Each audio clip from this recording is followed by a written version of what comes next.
Brothers. Tonight is a special night. Tonight we celebrate 500 complete episodes of Wrestling Wrealm content, Wrestling Wrealm material, and everything Wrestling Wrealm related. Gentlemen, tonight is going to be one of those nights where we're going to have a lot of fun. And guess what? For the 500th times, let's boogie. Houston, we have a problem. Yes!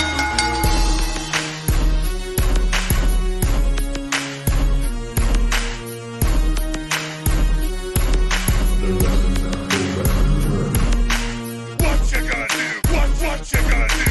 What you gonna do? What you gonna do? What you gonna do? What you gonna do? What you gonna do? What you gonna do? Oh yeah.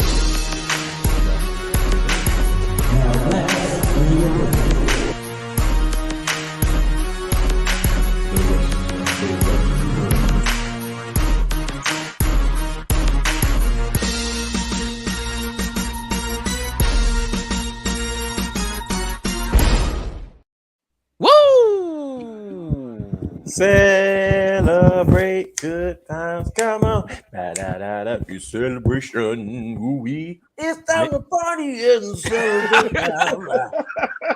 Yes, sir. They can't get us for that because we sang it ourselves. We ain't use their music. Is that the loophole? As long as you sing it yourself? That might not be, honestly, but we're gonna think it is. Okay, I'm good with it. Ha! What a way to start. Like, cue the applause already. Like, we need like Hall of Fame music. I know. Oh yeah, we do, don't we? For like pomp and circumstance or something. Nah, we need something. We got to start a show off right. This is a celebration, ladies and gentlemen. There it is. Hold on, let it play. Can you guys hear it? Here we go. Let me connect it. I thought I was connected, but it was... Bluetooth connected.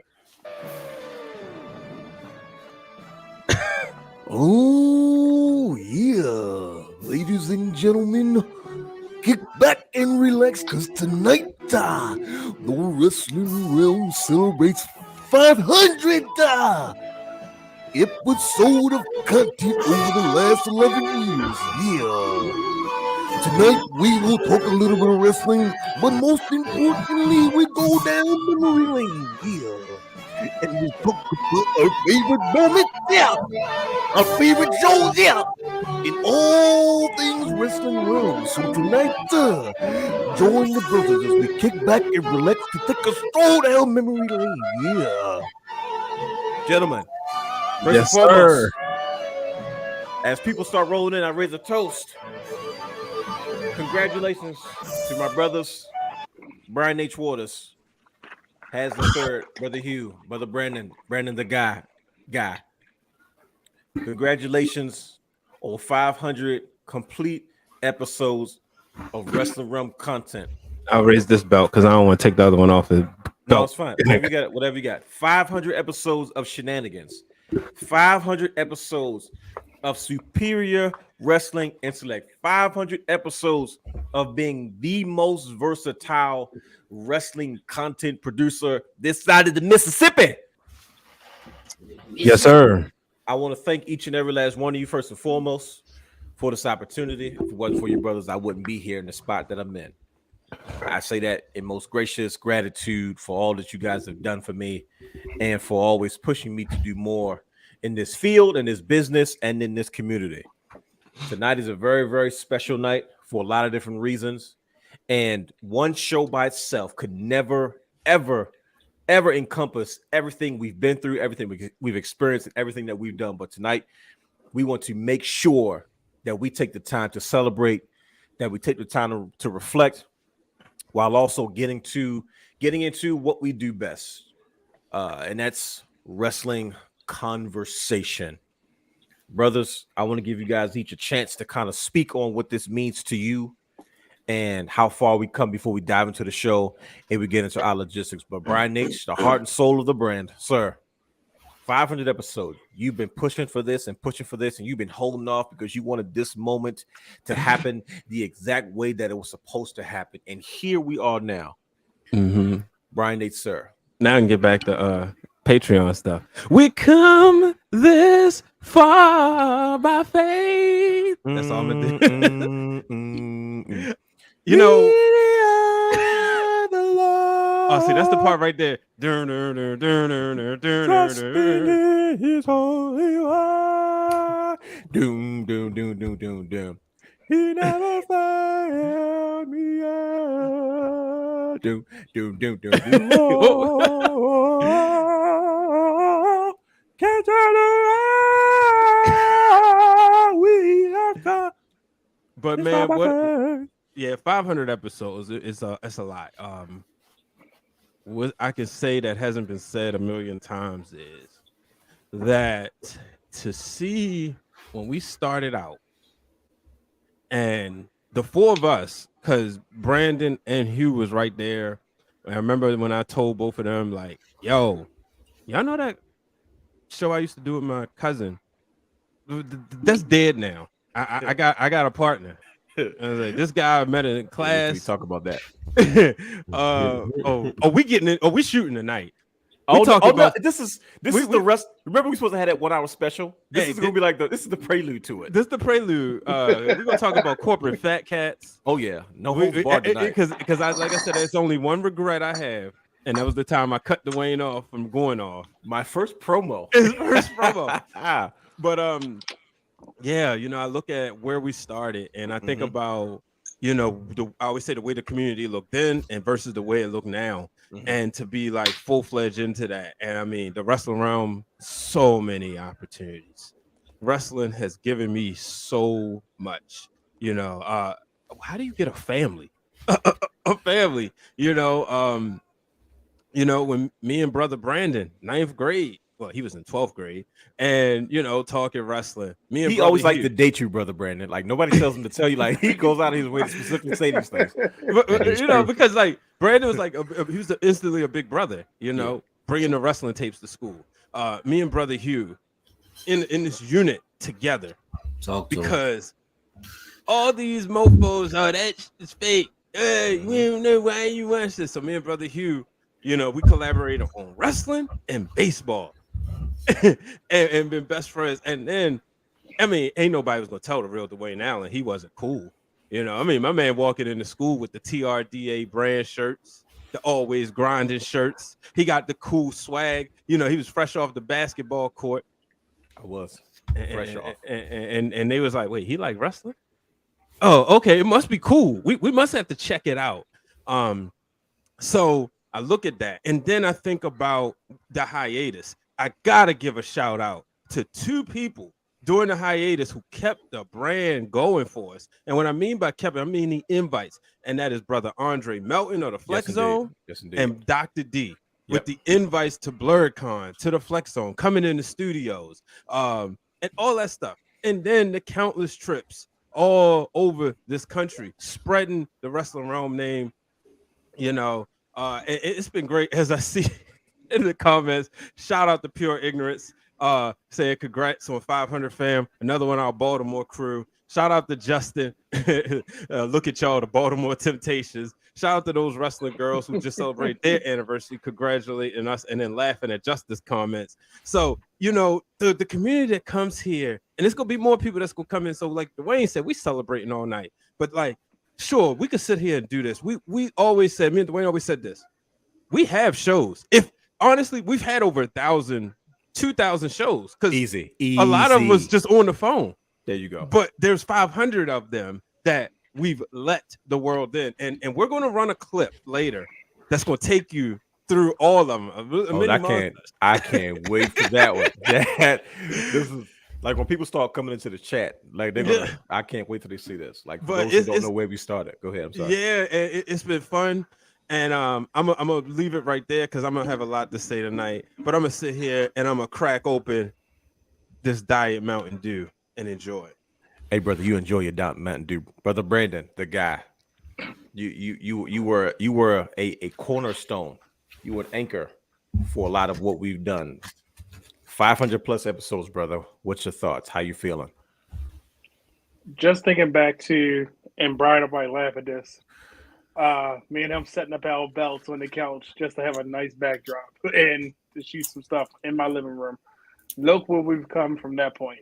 And those were, I don't even want to say humble beginnings. They were the very beginnings that built this brand to what it is today. And I'll never forget, we were rearranging. You remember we were sitting there rearranging. Which way do we go? No, put this here, put this there. Well, we had like 6 belts, and we were like, yep, we thought we were doing something like, oh, yeah, look at this. This would be a nice background for this. I don't even remember what the show was entitled. You will find out soon. Was it? I think I have an idea. I think I have an idea what it was. Because it was my blue couch, I think it was. Even to the wrestling parties we had, being in your house, being in my house, just being around wrestling fans, even remembering that thing called, what was it, Tout? And Tout. Wow.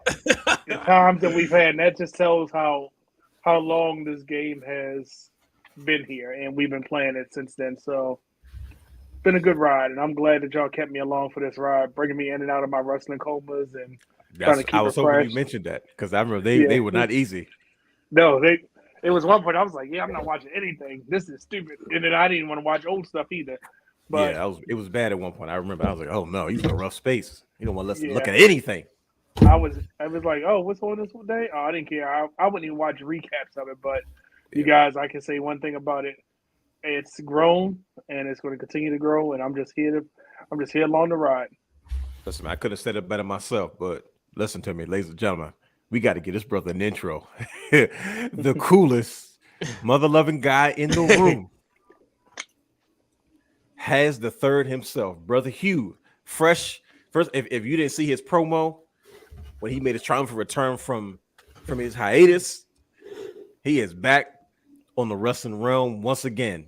And he has to be acknowledged once again as the absolute coolest guy. Him and Brian's got these smooth, snazzy jackets on. Like they sharp right now. They're like NFL players doing press conferences. But brother Hugh has a third. My good brother, welcome back, sir. Come on, man. Speak your piece. How you feeling? Yeah, man. I'm good, bro. I'm good. Don't let the smoothness fool you, bro. I mean, fool you, bro. You know what I'm saying? Like, there's a lot of excitement over here. It's just, I gotta contain it. You know what I'm saying? I feel you, brother. I'm doing the same thing. I'm playing it cool, man. Because and I'm gonna tell you, to be honest with you, this is why I like looking at all this stuff, because this stuff gets me really, really emotional, as big as I am. Because it's like when you look back at when we first started doing Wrestling Wrealm stuff. If anybody knows, you guys know, but life was not easy for me during those times, and this was like one of the few bright spots, if the only at time. Like, well, I was like, yo, it meant that much to me, and it was almost my life. It was almost my lifeblood. So just to look at those moments and just to look back at them, it's just like, man, I remember where I was. I remember the feeling, and I have such a great appreciation for it. But brothers, we survived, and that's the biggest celebration. You survived, brother, and that's the biggest thing, man. Like that's the part that's like, because it's real. Like, you guys don't. Brian jokes about this a lot, but I'm a very private person. So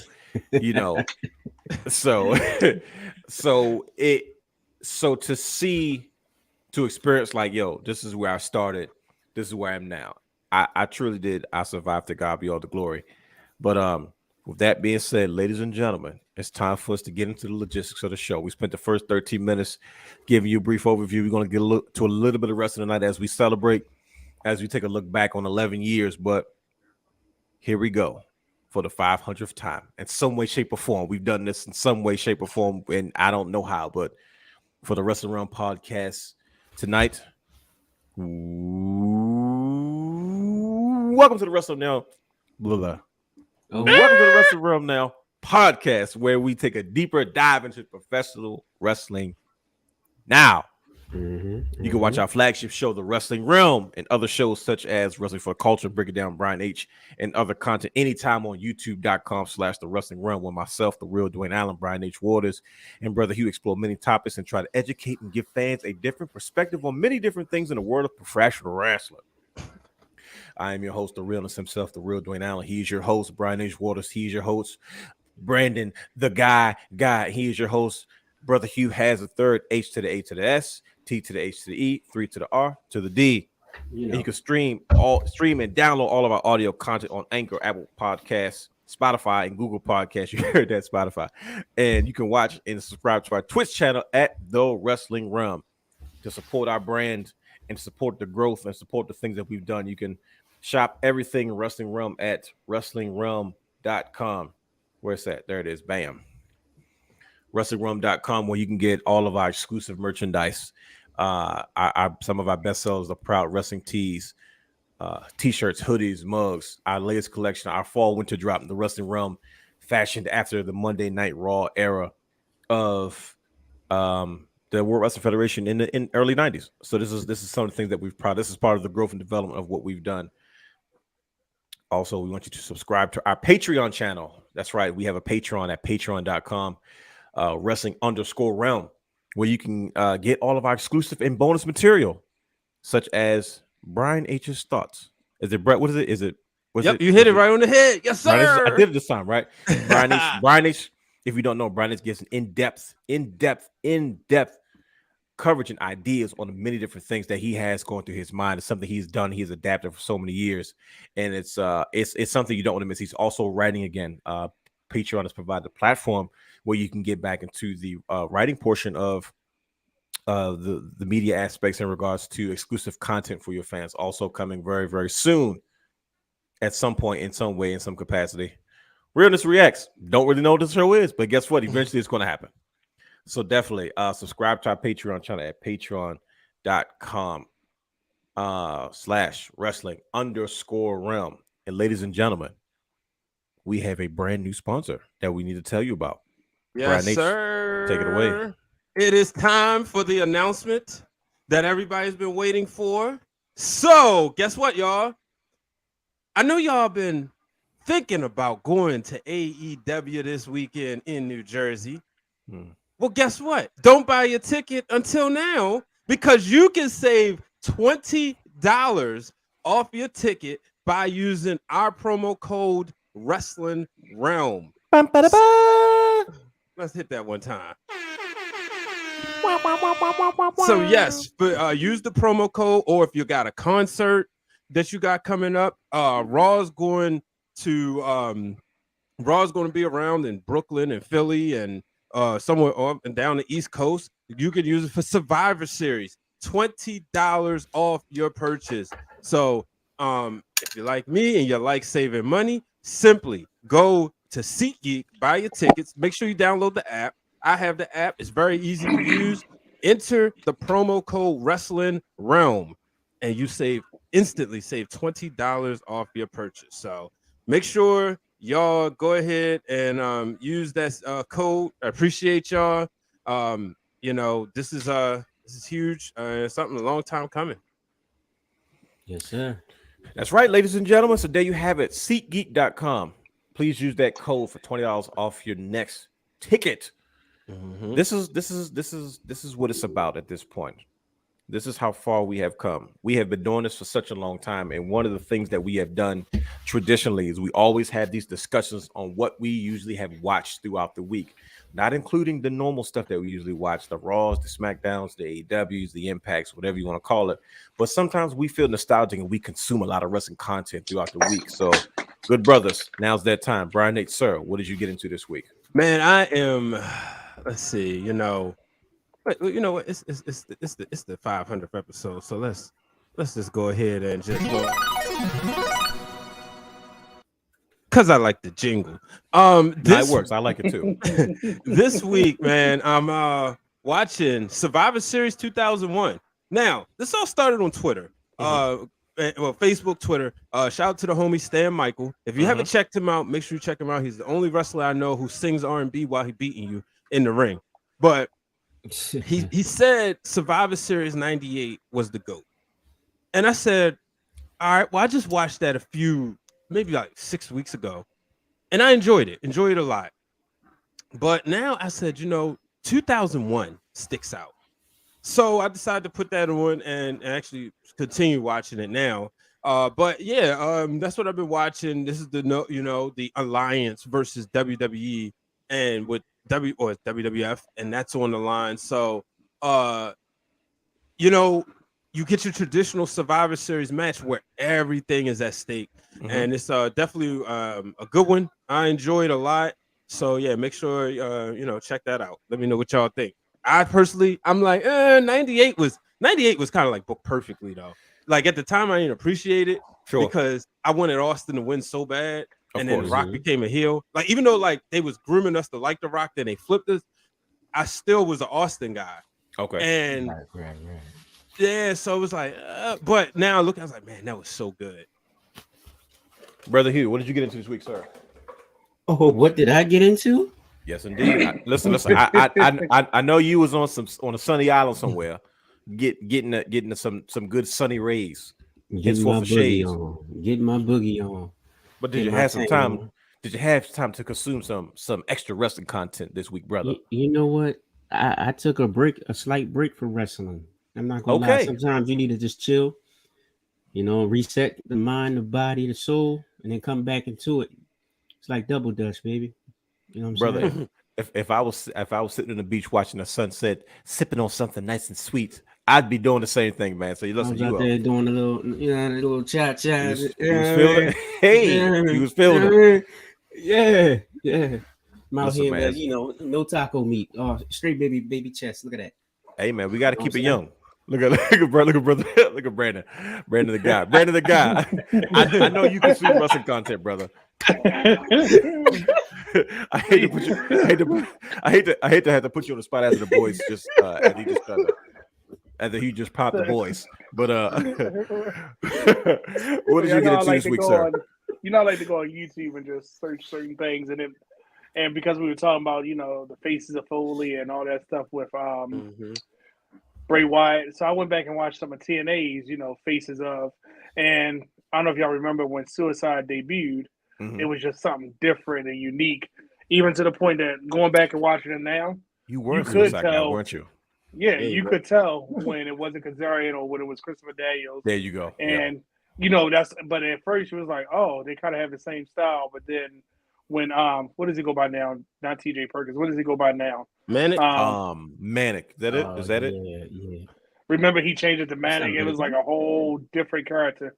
But it was Yeah, just interesting because Daniels actually, remember at one point he was Curry Man, Suicide Squad, the Fallen Yeah. Angel. He had all these different faces, and I think, and it made me appreciate that TNA did it very well when it was because Kazarian was one character, Suicide was somebody totally different.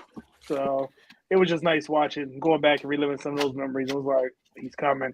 That music. It was like, okay, here it is. So good matches. Nothing to say like, oh, he had 5-star matches. They were good matches and they were entertaining to watch. No, that makes a lot of sense though.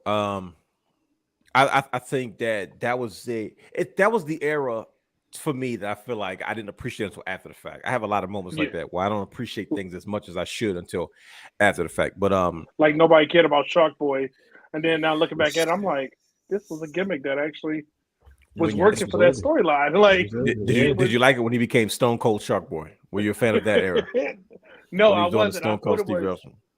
I'm never really the whole imitation. Like even when they did the Gilbert thing and WWE. Oh, stop it! You I always felt like it was like, oh, we can't see nothing else. This is what we come up with. But then it's like going back, it's like it's part of the gimmick. It was.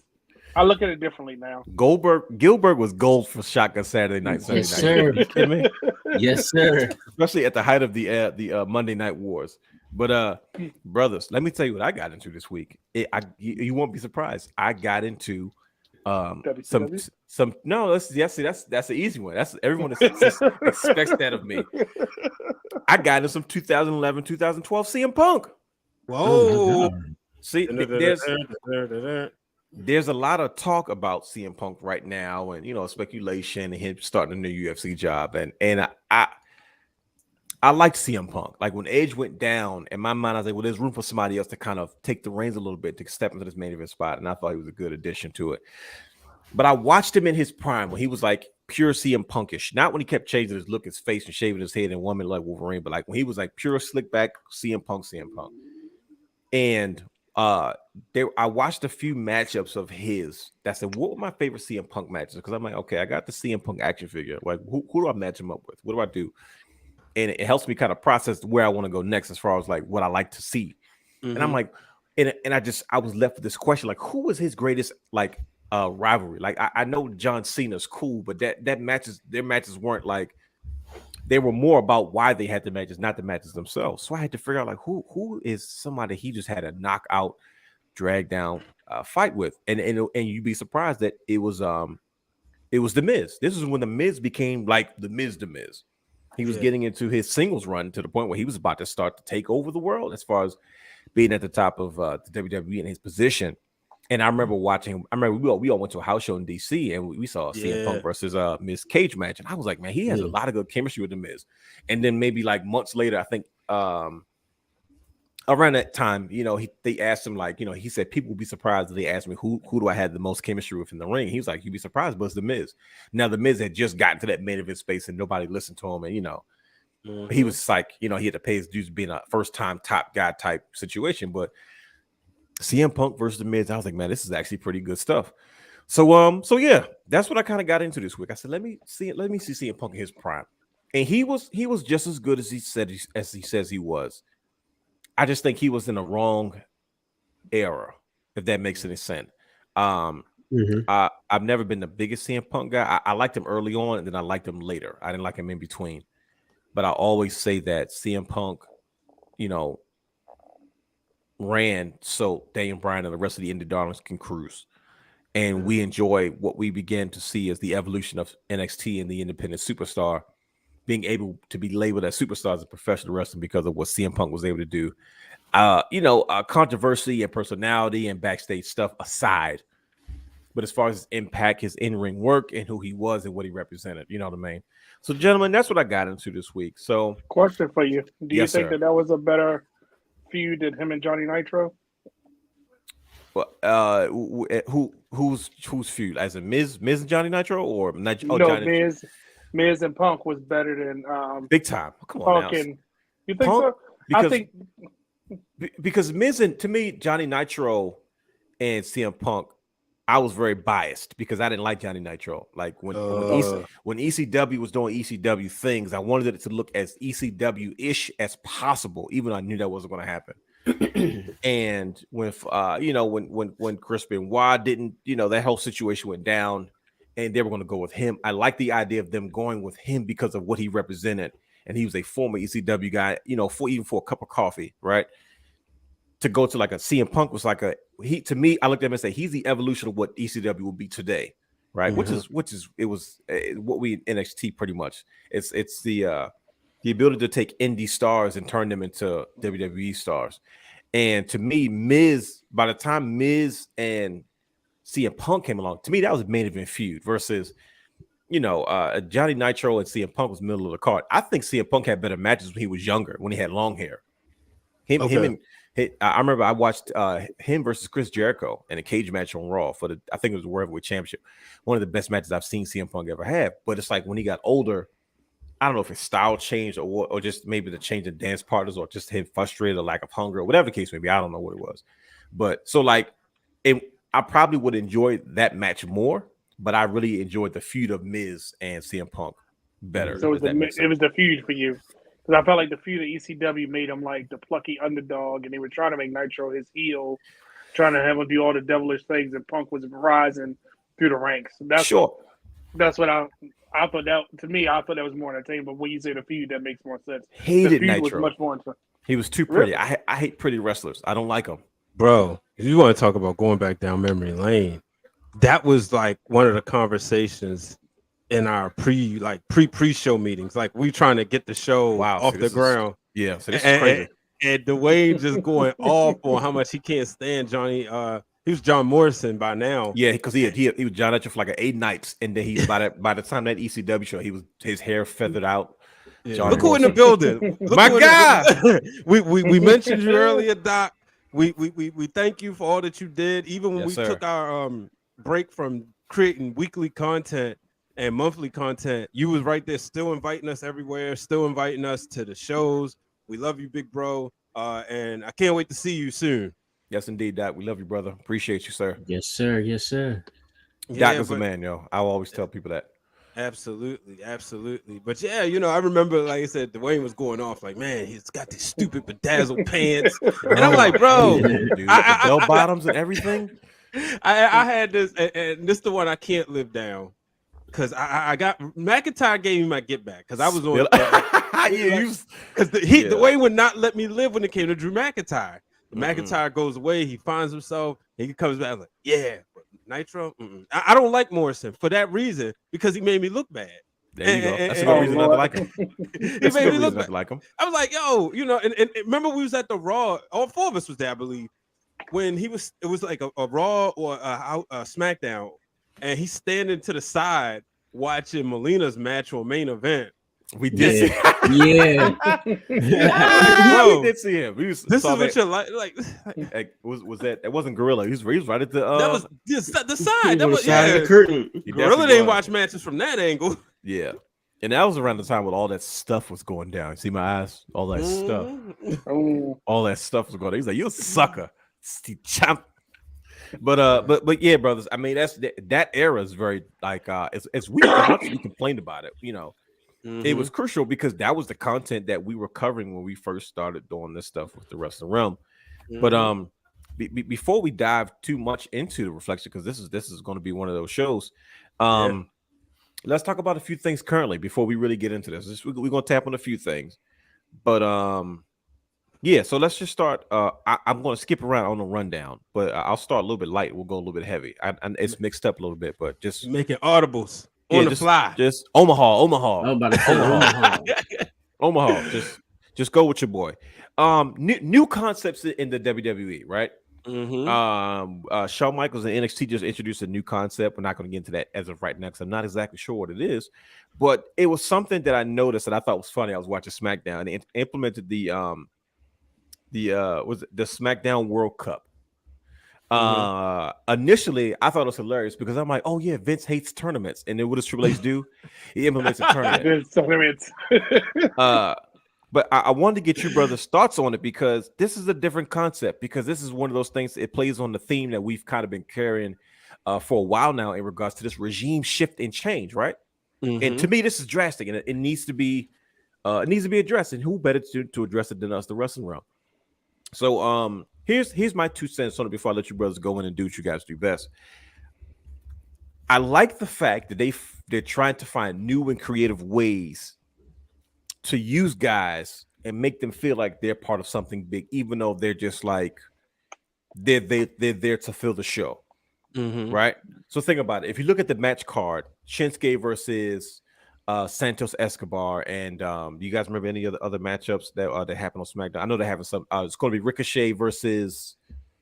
You talking about last week? I got last week's results up, but yeah, I know because it's like they're like. They got Strowman and Mahal. Strowman and Mahal, right? Now that's the other one. There's 2 more next week or on Friday as of this podcast, right? And then the winner of that gets a shot at Butch and Sami Zayn. Sami Zayn. That comes on this Friday, right? Yeah. So and the winner of this thing gets a shot at whoever wins the World Cup gets a shot at Gunther and his Intercontinental Championship, right? But they get this trophy, this cup. Yep. If you don't call it that, they could have these same matches on SmackDown to me, right? And it wouldn't mean anything. It would just be talent filling the show. Yeah. I like how they're trying to say, we don't have to make it a big deal, but let's make it a big deal. And they're highlighting their international superstars across the globe. You know what I mean? And they're like putting him in this battle where it's like it's not just a regular matchup now because they're pushing for something. This SmackDown work. To me, it reminds me of like the Andre Giant Memorial Battle Royal, as well as the World Tag Team Cup that they did at Crown Jewel a couple years ago that the Good Brothers had won. Right. I like the idea. Like WWE is the only promotion that didn't do this. Everybody else, New Japan is notorious for it. All Japan is anywhere in the Orient is notorious for cups. You know what I mean? Same thing in other promotions. And I'm like, man, I like this idea because they're trying to find new and engaging ways to make guys feel like you have value, so that when you need these characters at some point, you may not need them now, but they have some type of stake behind their names. But I'm curious to hear what you guys think about one, WWE adding these new concepts and then their approach to this new idea of the SmackDown World Cup. We'll start with you, brother Hugh. Man, I love it. Like you said, it's a new way to showcase the international talent out there.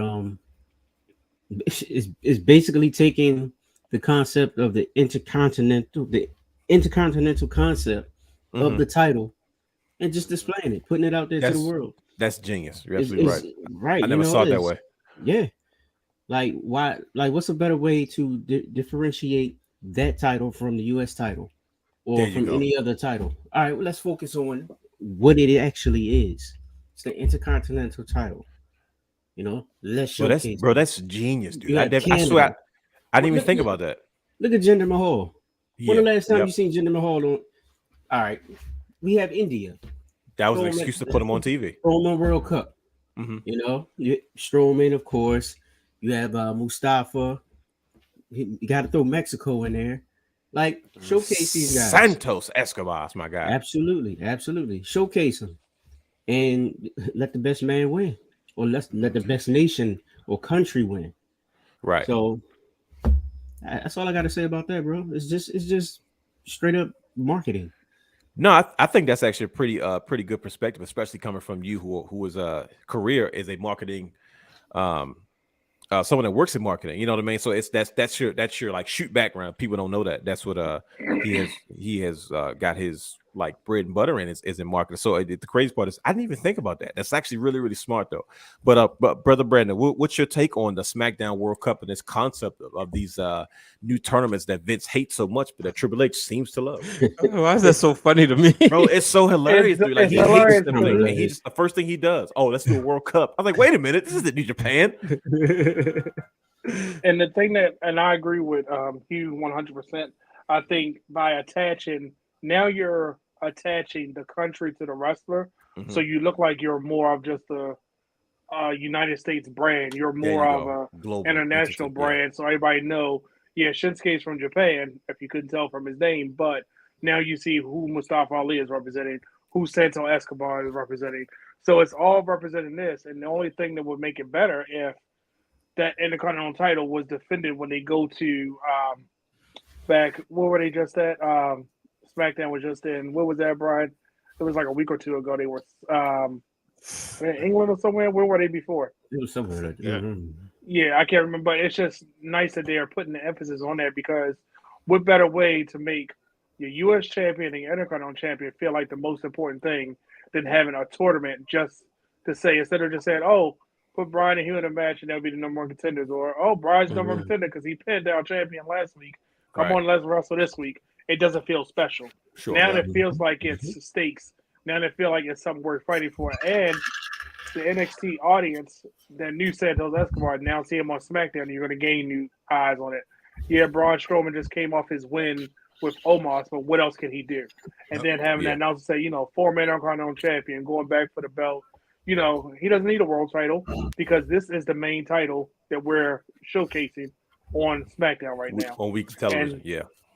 And the main champion is from, you know what I'm saying, like a real intercontinental type championship. Yeah. No, it makes sense, Brian. Go ahead. keeps- Oh, I mean, It keeps Gunther relevant too. Big Without time. him because- without him even stepping into the ring. Right, he's Yep. the guy that they're chasing after. Like, because it's great that you mentioned that, brother. Here as we segue, Brian. But that was one thing that we saw. We saw him backstage watching. Like, oh, so you want? I remember he talked trash to Ricochet. Like, you want another beating? And I was like, okay, Because he took the belt from Ricochet, right? yeah. Yeah. took Ricochet He out. thinks He, that's the crazy part. snatch that joint. he But has if you his think eyes about it, on the he's- winners and the participants. Go ahead. I'm sorry. No, if you think about it, he's been so protected in the fact that him and Sheamus, 2 matches back to back.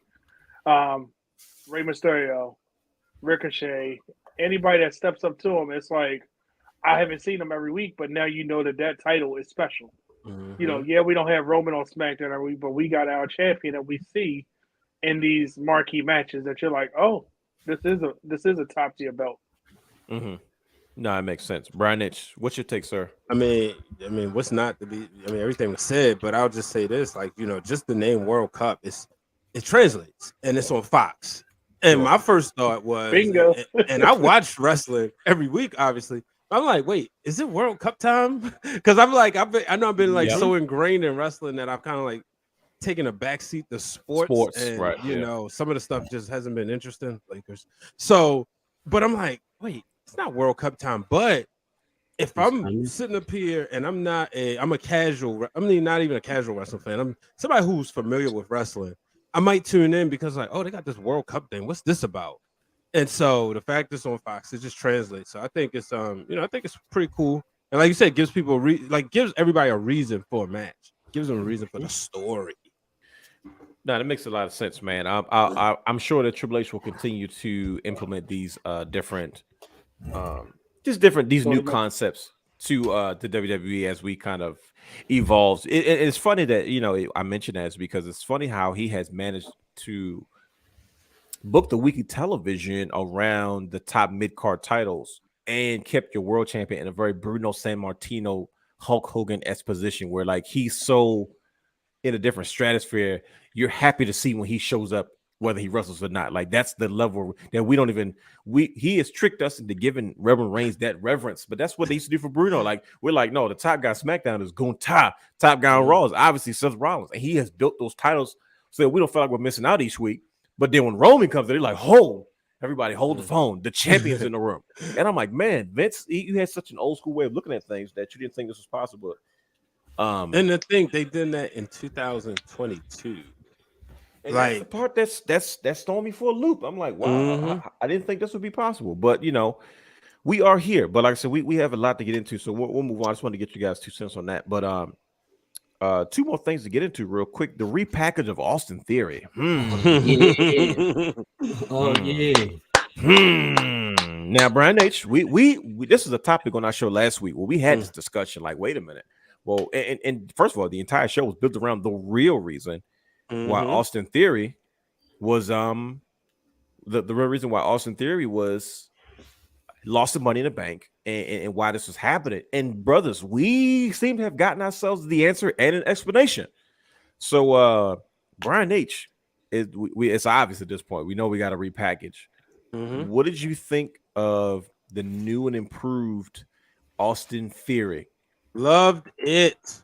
I loved Talk it because all right, so when I saw Austin Theory go through what he went through, it took me back to Triple H 1996, the curtain call.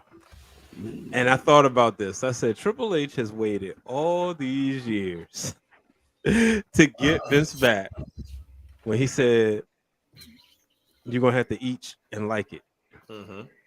And what better way than to get his hand-picked prize? Wow.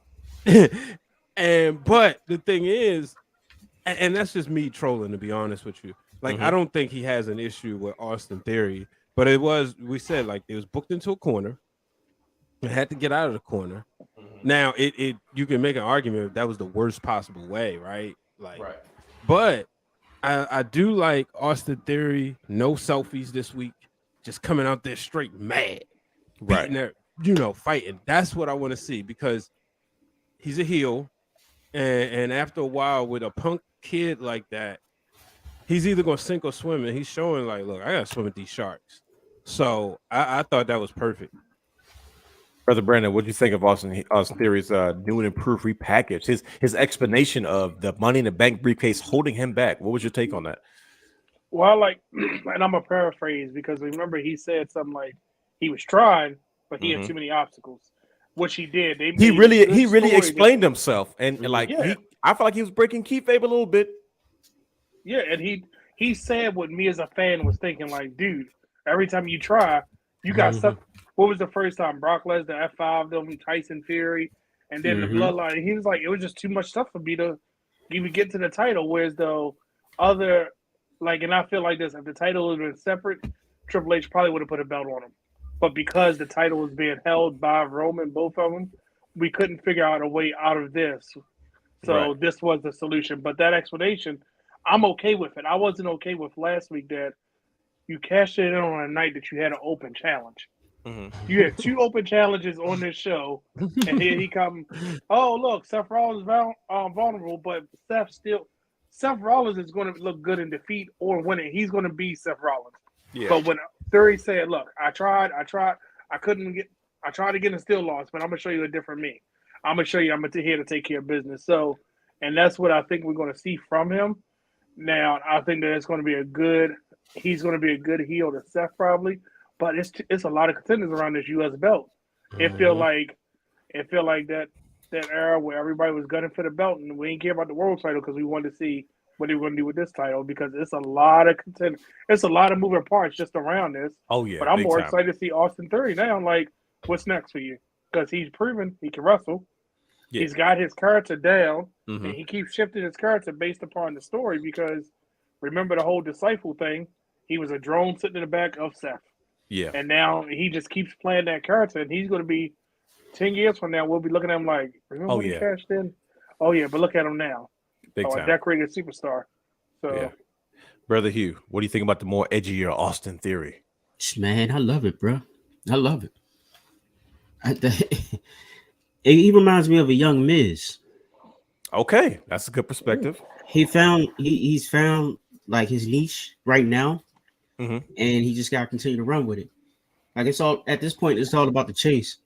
Like Yeah, you said, he broke down his opportunities or lack thereof, and it makes sense. It makes total sense. You know, into what he did, and he was backed into a corner, and there was no way to get out. His only possible solution was maybe to win the NXT title, but then Mhm. what you gonna do with Braun Breaker? yeah, You know, have him kinda- take the belt back again. Like, yeah. You kind of disrupt Yeah. their programming down there, right? right. So that was the best move for him. Give me an edgier Theory. Give me a guy who can, man, he can perform in the ring, bro. Like he the last couple of weeks he's been giving us some matches. Yeah, I mean, he's been showing off a little bit. Not to mention he's been in the ring with the show off, you know. But That you too. know, yeah. But like, give him his time. Let's see this chase. I'm ready. I think the best part about it for me was I appreciate the honest explanation. Like when I'm glad that they didn't try to create a fantasy around why things went down the way it did. It was straightforward, and I was kind of like, okay, that Right. makes sense. You know what? I'm not as mad. Like, we've talked about it last week, and we were like, well, what's the explanation? Well, how does this make sense? And they were just very straightforward about it. And he said, look, at the end of the day, I tried. Like, I either got to go through Brock Lesnar or I got to go through Roman Reigns in the bloodline. What chances did I really have? I'm going to tell you what I was thinking. And I was like, you know what?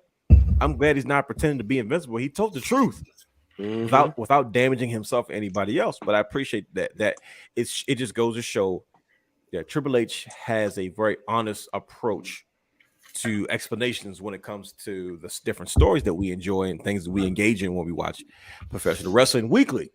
And I think that's the part that's refreshing because then his actions after that proved otherwise. He interrupted the match. He didn't care about the match ending. He just got vicious. No more selfies. He just growing his face out. And the attack Seth Rollins at the end. He's still like Brother Brandon said, he's still chasing the United States Championship, which makes that title that much more important. So yeah, I mean, it's I'm sure people will have plenty of other takes on it, but you know, it's what Brother Brandon said. In 10 years, we're gonna look back at Austin Theory and decide. We're gonna look back in 10 years and decide, you know, where this goes. Facts.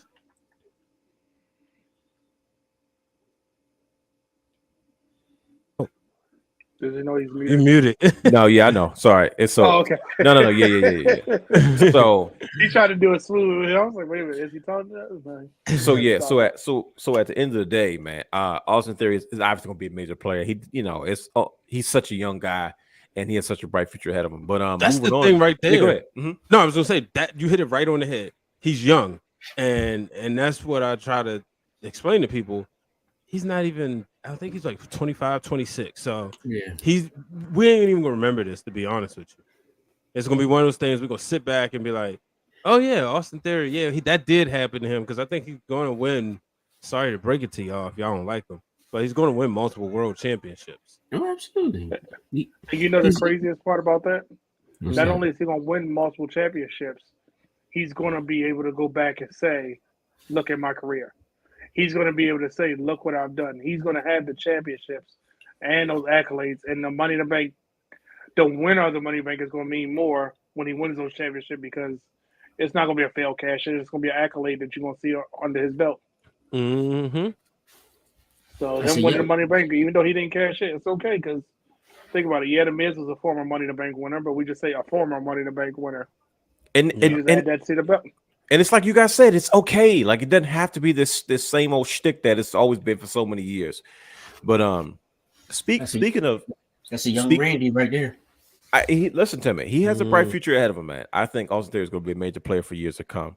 But speaking of major players, and no, I'm not talking about Matt Cardona and Brian Myers. You mad at them, ain't you? No, you mad at them because that action figure. I love my guys, man. They put over the new NWA World's Champion. Somebody put a tweet out. I was like, dude, what is the NWA turning into? Like, you go from Nick Aldis and Cody Rhodes to like Trevor Murdoch and freaking Brodus Clay. So it is what it is. And you got Nick Aldis. I'm not gonna get into that. We don't have time for NWA news. Yeah, I like Matt Cardona. We're gonna skip past that because I like. He'll be back. He's a good guy. A good guy. I don't want him to go back because he's gonna mess up my podcast. So, now I don't know if Triple H allows him to talk about whatever he wants. Like if he doesn't, but he makes too much money from that podcast. Like I don't know. Yeah. Because it's obvious Chelsea Green's going back. Anytime somebody's leaving Impact, you know they're going back to WWE. Everybody with the Impact knew they were on short-term deals, and they knew they weren't getting enough money. There you go. Shout out to that's exactly 2002. feels like NWA. You know the crazy part is though, Trevor Murdoch does look like an old school NWA's World's Heavyweight Champion. Mm-hmm. You know what I mean? Do with the pork chop sideburns and all. Yeah, dude. Like that was. I remember with Lance Cage, rest in peace, and Trevor Murdoch, they had a very classic look, man. But didn't they have the weren't they like amongst the first with the World Tag Team titles? The ones that Brandon got? Yeah. No, they're not in the front yet. I was like, are they over I think they're below. Yeah. So they're below. That's what I think about because I didn't You think about this one? Yeah, I didn't love those titles. I was pissed because that's when they split them, and I was like, "What is that? What is the World Tag Team Championships?" So, yeah, you're absolutely right. They're the first ones I think about them. They were trying to push them, and I like them, but Trevor Murdoch does have a different look to him. But I'm gonna tell you, right, here comes my hot take for the evening. First of all, congratulations to our brothers, the Usos, because we're honorary members of the Hawaii family, Fatu, connection. Samoan Wrestling Dynasty.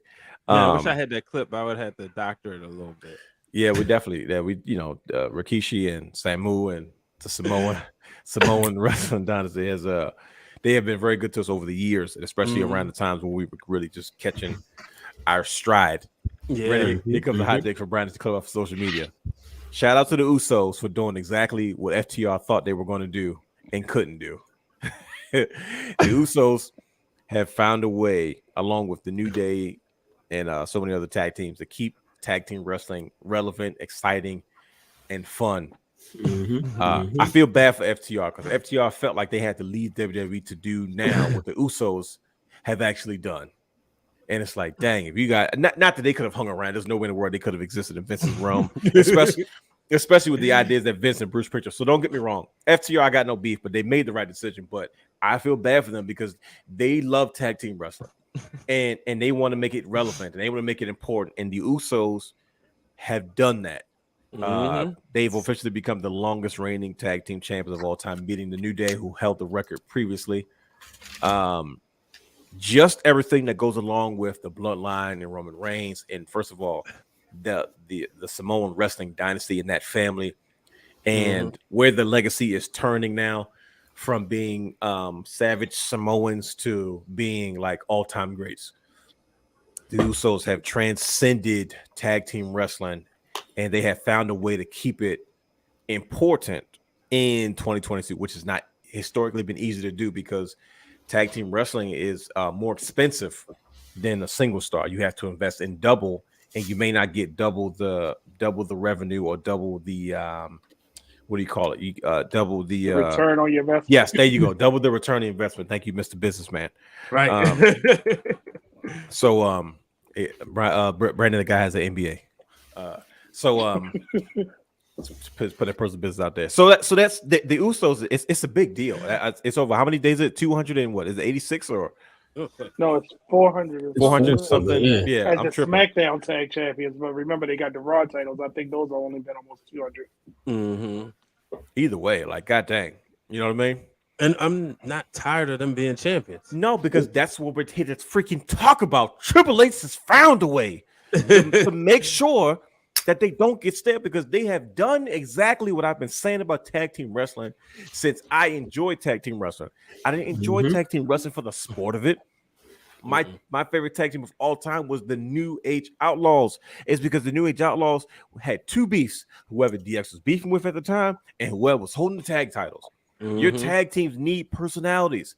They need reasons to keep them relevant. So guess what? If they don't have to defend the tag team championships as a team, they still stay relevant, right? And that's the beauty of it. And we're talking about a tag team that survived when one was out for almost a year, 2 years with a knee injury. Like that's not easy to do for a historical tag team that's been known for tag team and has no intention to leave the tag team division. Have one guy grow, thrive, develop, evolve, and then your brother comes back and you guys jump right back on the horse, and then you guys are that much better than what you were before because now you guys, first of all, the irony is they're twins. I believe they're fraternal and not identical, but they could be. I don't know if they're considered identical. I don't know how to. I think they're identical, aren't they? I think they're because identical. remember the face paint. They used to have to paint their face separately so that they could tell who was who. That's one had to be left side, one had to be right. I do believe they're identical twins, and so it's to have them to be able to. The New Days is not the only other team, but they were another team that says we can be separate and still be a group and be a team and still make history. And the Usos have done that. I couldn't be more proud. As much as I hate Roman Reigns, I also I boo Roman Reigns and then I cheer the blood. I cheer like the Usos. Still don't like Roman?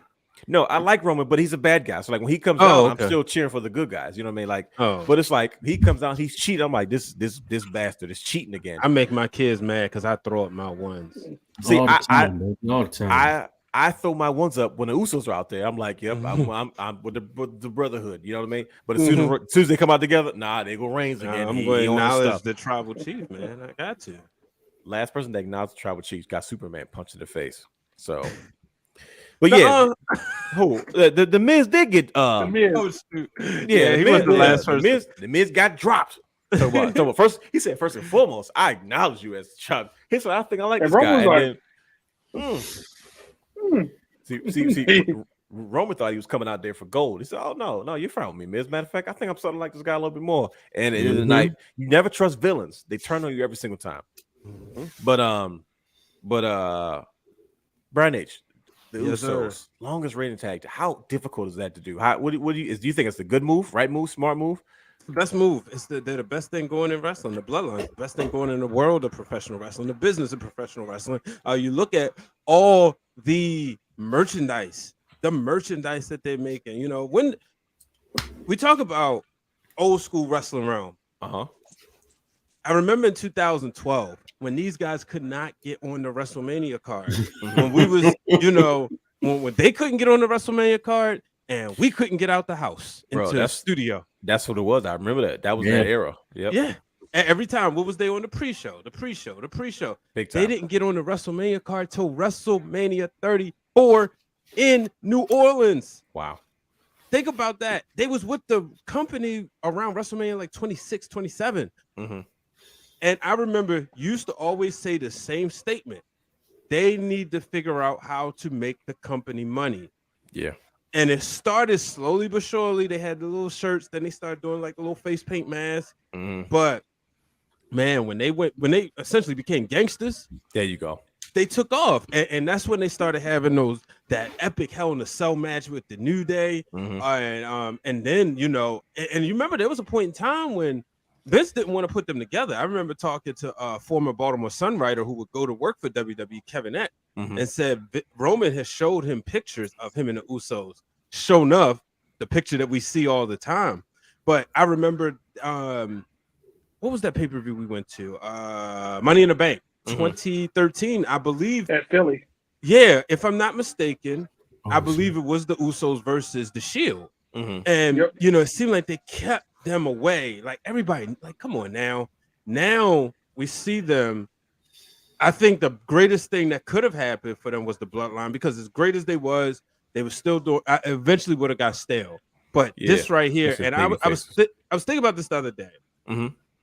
We all have a relationship with cousins or sibling, right? I call them cousin siblings. Yeah. So brother cousins. You got your brother, and then y'all might have like that one cousin. Like for me, it's me and my twin cousins, ironically. And I always said, like, I see us. I'm Roman, of course. Brother Hugh been around us. He can vouch for it. Wow. Yeah, I'm Roman. Jay is my cousin Christian, and Jimmy and Jimmy is my cousin Fur. Fur, he too cool, he's smooth, but if it came down to it, he might be a little resistance to acknowledge me. Sure. Christian is the wild one. He's like Chris is definitely Jay. He's definitely Jay. Yeah. He gonna be out there. If somebody else try to come in the fold, he gonna be acting the way Jay act towards Sammy. And I was thinking, I was like, yo, this is crazy because they grew up together and now they get to run the wrestling business. Brother like, cousins. how cool is that? It gets no better than that, man. No, not at all. Brother Hugh, how do you feel about the Usos, man? The Usos, the longest reigning tag team champs on SmackDown of all time. About time. Okay. About Speak on time. Just like B Water said, man. It's been so many years where they couldn't make it onto the show. And I'm like, bro. We used to be mad, remember? Yeah, like we used to be pissed. They are killing every kickoff show that they do. Every time they step in the ring, they're killing it. Like, put these dudes on the show. Yeah. And it never happened until you said New Orleans. He finally got their push. Next thing you know, working with the New Day, like, helped them evolve. Oh yeah, and it's great to see that. I'm gonna play this card. Talk about it. It's great to see that Black culture is being like recognized in the WWE. Sure. You know what I'm saying? Like, the Usos took on this whole gimmick of, the Uso Penitentiary. That's Black culture, hip hop culture. You got New Day, they're Black. They can feed into that, but they're still nerdy. Unicorns and all. Yeah, all that stuff, all the good stuff, but they're still cool. There you go. As black people, and it's like it's just good to see that. Yeah, and hey, congrats to them. For a second, I didn't think they was going to do it. I was just thinking about everything. I was like, hold on, when did Big E get hurt? When did he get injured? So you trying to calculate and see, maybe speculate, like, wait a minute. I just didn't think. I don't know. I just think New Day got the short end of the stick. I was thinking that before it happened. And it's like, all right, so what else does New Day have now? Right. But just like Brian said, you got to think who's running everything nowadays. That's true. If the Usos don't have the belts, then you might as well take the belts off a Roman. Yeah. It doesn't make sense. Sure. So you got the two top, or you got the dominant titles in the company, in the bloodline. Keep it pushing. Make this money. New T-shirts come out every 2 weeks. They definitely do. They just dropped the same T-shirt, but in a different color, with the black. It's black and white. And people get it. Camo. Yep. Yeah. So, like, come on now. For tribute to the troops and all that good stuff that's coming up. Yeah. So, like, hey, it was a smart decision.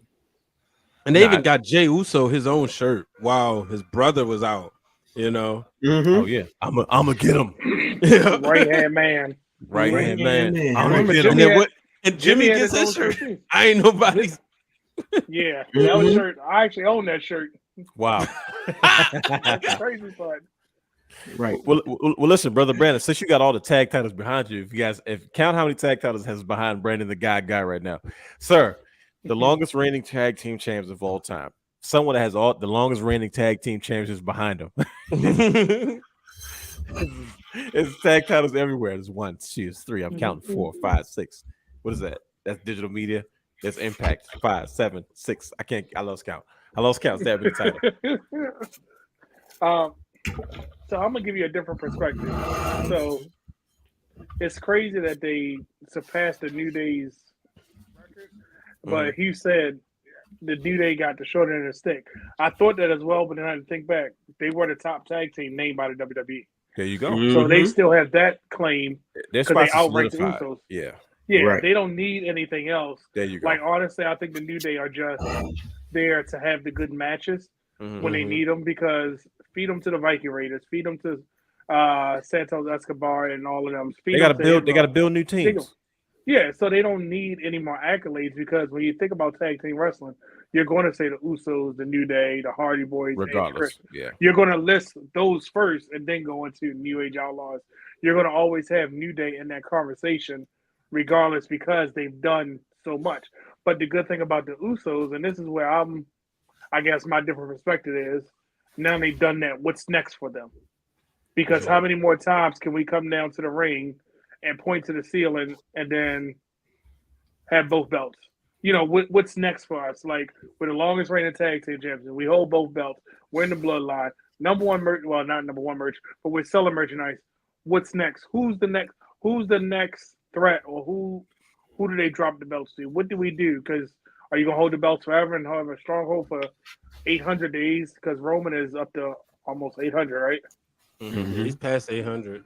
Yeah. So what do you do? What's next for them? Because I feel like the New Day and the Usos are like Rock and Austin. You know what I mean? Like, that's it. Always comes back to that dance partner, and it's like, I don't want to see that.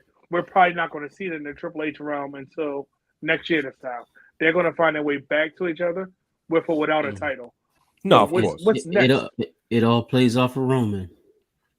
Yeah, no doubt. But you tell me, but what's next for him? That's where I'm just worried about what's next, because because let's say, and I'm not wishing bad luck on anybody, if one of the Usos get hurt, does it now become a Freebird rule and Solo becomes the filler for him? Yeah, you know, that's a good question. You know what I'm saying? So, and I hate to say that because I don't ever want any wrestler to get hurt, but what's next? What's a different layer to it? You know, like, what's another layer? Because I'm glad they're not wrestling as much, because, you know, you don't get as injured. But I'm sad that they're not wrestling much, because we are getting less matches from them, but they're still good. No matter what you think about, a Uso match is a good match. Right. They're actually injured now. Yeah, I think one of them has Jace got having wrist issues. Yeah, wrist and hand, and is it elbow too? Possibly. Oh, it might be. I know he had something with his wrist, but you couldn't really tell as much. Look at the wrist. But listen, all great points, gentlemen. But yeah, it's once again, as I always say, only time will tell, man. I'm looking forward to seeing what else they do next, and I think that's the best part about these conversations, is that we can look forward to what's coming next. But with that being said, brothers, it's time to reflect. It's time to take a trip back down memory lane. It's time to talk about some things. It's time to really shoot on some things, and let's run it. Okay, so we're gonna run this. Brandon, give us a preface for this video. We about to watch something that's gonna take us back down memory lane. Brandon, what we about to watch, buddy? We're gonna go to I'm gonna give you a piece of every type of show we done had over the last 11 years. So get ready for the best couple of minutes of your life. Ladies and gentlemen, on our brand new show titled The Wrestling Wrealm, the co-host will be the one, the only, the real Dwayne Allen. Yeah! What's up, fans? I'm back! Let me explain. Hogan never used wrestling to make him famous. Ric Flair used wrestling to make him famous. And the Wolfpack did what they were supposed to do. They sold t-shirts. It was cool. Everybody was going around doing this. I said that the Shield will go down as one of the most unique factions of all time. Oh, definitely. Almost 10 years, come back and walk right into the WWE Championship. Just remember, independent is the alpha and omega. It's where you start and where you end. Rock had just won the Royal Rumble. Triple H was the hottest heel in professional wrestling. New Day has just such longevity because of how creative they are. This is the Wrestling Wrealm on the road. You are officially riding with the Realm on our way to BlurredCon 2018. But I was thinking, I want to see Sasha and Bayley win the tag titles. I prefer the NWO. I'm a little bit NWO with DX. I could be Hogan. So I could be Shawn, you could be Hunter. We got Chuck. how you know. When Brian H goes like this and he starts winding up, you know it's gonna be good. Okay, go ahead. I'm sorry. What's funny is I'm always looking at the equipment around here, making sure everything's No, make working sure like properly. everything's. This is what happens. You got to be producer, director, and the talent. Scorpion Deathline. That's got to do it. Yeah, so can't wait till we Brian can can't all get go. himself together today. He's not. Yeah, I don't know what's going on. I don't think he's gonna make it. I partially blame due to my rebellion. Let me tell y'all. ladies and gentlemen. When Austin came out, man, we all jumped because we knew, wait, this is going to happen. 2011. Yeah. We're sitting here with 2 mics, logos on them. We got banners. There's cameras everywhere. It's belts. It's T-shirts. It's stores. It's a monitor with our show running on playlist. We have that many shows that where we were able to put a whole season's playlist on and just let it rock Without riding twice. without running back anything. Yo. Now you remember, Brandon? The independent report? The independent report with Brandon, It the is. guy. This is Alpha and Omega. I still stand by that. You always Yeah. start there. Get in there. They go on their world tour at the end. Let me go back to all the halls and all the gyms and But every. it's funny because you talked earlier about the belt on the couch. I remember about setting them up. Yeah. Trying Was to make like- sure you can see them. With my, Like, oh, and that's that- not it. You guys change the and I'm camera not gonna angle. say it, but did you see the shirt I was wearing? I didn't can't catch rem- it. What shirt did you have on? Was it blackout? No, it was a Chris Jericho shirt. Oh, That was my Chris. He put my Chris Jericho reference in there for once. I didn't have to say it. That was my Chris Jericho reference. That's true. I'll say this for the people that watched it. Let me tell you here's the most one of my most proudest moments about what we do in general right now as the Wrestling Wrealm. After 500 episodes of all that content in various different forms, I think one of the biggest things I'm the most proud about is how different things we have done over the years, right? It's not just 500 of the same thing of us sitting in front of the camera talking about wrestling. We have done everything from we've done different types of shows, different type of formats. We've done audio recordings, we've done writings, we've done just like vlogs. We've done so many different things and so many different aspects of production and just creating content in so many different ways. Like it's about 11 years with so many different things. It's not just the same thing. And I think that's the part that I'm probably most proud about is like that we always try to push for the next thing and not be stagnant and not be so locked into, what we already do, but just to constantly push and push and push and create new things and capitalize on new ideas and do so many things. But yeah, man, that's just me personally. Brian H, let's just jump right into it. What are you feeling, man? What are you thinking? Well, I sit back and you said it best. Trying to all right. No, let me refocus. The beginning of the show, the idea was okay. We love wrestling and we're in production school. Let's apply what we're learning. There you go. To what we're doing. The other day, I'm gonna tell you this publicly. I wanted to save this for you. Oh, this is that was a good thing. So you posted a video on your page, TRDA brand. Make sure y'all check it out. Brother Fam from Black Wrestling, I shared it in my story, and he was like, "Yo, that video hard. Who did that?" I said, "Dwayne." I said, "Dwayne is a hell of a producer. Like, we was in school together, and that's what's been making us different. A lot of times you look at different aspects of shows and you see, okay, well, this person does this part and this person does that part, and that's cool. But like we was in class together, figuring this out, learning this, taking a TV studio class. Shout out to Eric Dotson. Shout out to Professor Gillespie Millington. Shout out to the Professor Bembry. Shout out the one, the only, the legend himself, Dwayne Wickham. You're not gonna shout out to Professor Red? I knew I was there. Shout out to Professor Red. I was about to say I'm missing somebody. Yeah, but I and all the great professors at Morgan State University, even the lady who wanted to give us that grade, you know, I can't remember her name right now. She used to work in reality. I mean, on talk shows. Oh, I remember her name. Don't forget Miss Gail. No, from the one who. No, I know who you talking about. I was saying let's not forget her either. Oh, I was gonna go there too. The short course. go You know, Miss Gail. You know, Anthony Wilson. You know, a Baltimorean, and all the great mentors. We was doing wrestling stuff. Anytime there was a project, you know, just to show you something really, really fast, because I'm not gonna run the whole thing. But this right here. It's really a sad story.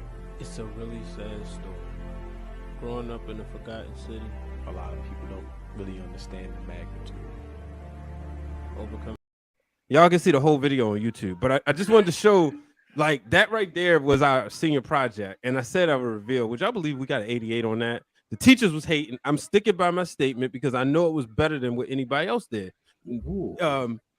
But what the thing was is we took what we was going to be doing, and I remember that when they gave us the grade, we was like, all right, we don't care because we still gonna be doing this anyway. And god dang it, I was, you know, I'm gonna get on my Pat McAfee real quick, but then I'm out of the frame. But god dang it, we still here. You know, we still here. We still doing this, and that's what I'm proud about. When I look at everything, I look at over the course of years. You know, for me, when I have an idea, I say, "Yo, realness, y'all think I'm gonna start a podcast?" Okay, cool. I shot it. I mean, I recorded it. He was like, "Yo, it's good. Keep it going." Nearly 200 plus episodes later, you know, and it was times when he wasn't able to record all the time. He's like, "Yo, can I come on your show?" Like, are you serious? Can you come on the show? Of course you can come on the show. You got an open invitation. Come on the show, god dang it. But that was the thing, you know, and now just being versatile, you know, like we really think about it, it just happened. Like one day we look up like, wow, we really got like all the equipment, most of the equipment we wanted. Yeah. When you see that, you know, that very, very first episode. So that's what, you know, I think about a lot, you know, just even stuff like, break it down. Yeah, had a moment. Yeah, it takes me back. Shenanigans was always there, ladies. I still dance like that. Right. No, it's Snap, look who in the building. What's it? Hey. Shout out. Make sure y'all subscribe to my sister's YouTube page, Making Yvonne TV. Make sure y'all do that. I mean, I think hey Megan. One it's crazy because it's like, I guess during that time it was one of those situations that people don't know. We were, everything Brian said was 100% true, but we were so locked into doing something that was kind of like it wasn't the it thing to do at the time, right? Not at all. You know what I mean? Like this is before I guess you can call the podcast era. No, because everybody wasn't doing podcasts. Like nobody was doing YouTube channels. Everybody, let's be real, everybody was scared. Yeah, because stuff wasn't readily available. Like iPhones weren't 4K. If you didn't have a DSLR, you know, we one of the things that I noticed about Brian Nations when I first met him is when he first sent me his email. Well, he gave me the one business card he had. I don't know if somebody orders one business card. I had more. I printed them. That's what it was. I printed them. Brian's got one business card made. And he's like, "Oh, that's the only one I got." I said, "It's the only one." The last one I had. No, it was just one. It was just one. That's the story that I tell. I'm never going to tell it the way it's supposed to be. Of course, you never do. I won't. I refuse. So, and I remember watching Bear and B Dub, his previous show, and I find myself watching it, and I was like, no, he's really good at what he does. And anytime two guys can sit in a kitchen and start talking wrestling, it's tough to hold somebody's attention, right? You have to be able to talk about things in a way that kind of captures the imagination of the listener, or in this situation, the person that's kind of watching the video, right? Mm-hmm. So it's like it wasn't a whole lot of pictures flashing through the screen. It isn't anything like what we do now. And I remember saying, "Now this guy really knows what he's talking about." And I remember just coming to school the next day, and like, "Hey man, you were talking about this," and it was just like now, it just one thing spirals to the next, and you look up, and we were both these guys that didn't really have the opportunity to have these conversations with other people, and we kind of found each other. Brandon wanted to go away to college. Yeah, and Brandon then wanted work to, a bunch of jobs. Yeah, he wanted to go and better himself. Like who goes to get a master's degree? and brother Hugh was too busy getting his marketing degree. Right, like these guys out here better than themselves. We're talking wrestling. Who does that? We're from Baltimore. We're all crabs in a barrel. We're all supposed to go down together. Nobody's supposed to be better than the other. But yeah, man, it was just it was so pure how it started. Right, It started with like it was a televised conversation, and for me personally, it was something that I wanted to. I was scared. I had been beat down emotionally and mentally through life because stuff just didn't work out for me. It didn't matter how hard I worked. And Brian would do it and just didn't care. And I was like, you don't care if people think about you. You don't care how I look. You like, dude, I don't care. It's my show. And I was like, no, wait a minute. He's kind of right. And I'm like, wait. And like I would watch him do his show. And I was like, and I would like literally participate in the show while I'm watching it. And it gave me confidence, like I can do it too. So he tricked me a couple of times by bringing me on. And I got a chance to really be Dolph Ziggler, just show off and really go to a place where I had never been able to publicly go before. The things I did and say was within myself, or like maybe my brother, or just but I got a chance to perform, and I got a chance to say, hey man, this is about as close to the business as I'm going to get. Let's make the most of it. And those early shows, season 1, season 2, we were so consistent. And we took it seriously, no matter what. When I mentor younger talent or I have interns, I tell them all the time, don't look at what you do as something slight because you're not where you feel like you should be or where you want to be long term. Like never downplay yourself. Never look at yourself in that space, because it's like you have to dress for the job you want, not the job that you have. And we took what we did seriously. And so lack of a quality camera, lack of lighting, we did whatever we could to make our show the best of what it could possibly be. And people actually watched it and liked it. We're like, dude, we might be on to something, because people are kind of tuning in these conversations. And as they began to grow and develop, you know what I mean? It took us into these different spaces. And when you look at what the show is now compared to, like, there's so much more that we wanted to do. I remember specifically 2016, 2017 was a pivotal year for us, because Brian H left town, and he went to 13. Yeah. I'm sorry. 13 was a pivotal year. No. What year did I say? You said 16, 17 was pivotal. I'm tripping. 16, 17 was pivotal because that's when you came back. Yeah. So like you left in 13. At 14 we had to rebrand what we were doing. Is because I was like, we kind of rushed everything the first time because we were dealing with somebody that tried to get us. Like he wanted to control the business entity of what we were doing and dictate things and charge us a bunch of money to manage what we were doing, because he saw potential, but he was trying to make a buck. And I got offended by that, because he was holding up the process. And I was like, dude, screw this guy. I know that's your guy. I know. I'm like, man, I'm not trying to, like, let's just do it the way we want to do it, and whatever comes from it comes from it. So then fast forward 2016, 2017, Brian East was back in town. Uh-oh. Brian H came back in town, and we were able to like, we started doing different things. Like, let's create commercials, let's create promos, let's do things that were kind of out of the box.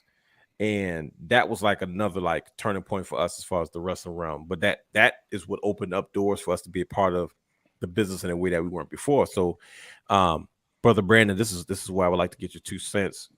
What were you thinking, or when we kind of all came into this space together, right?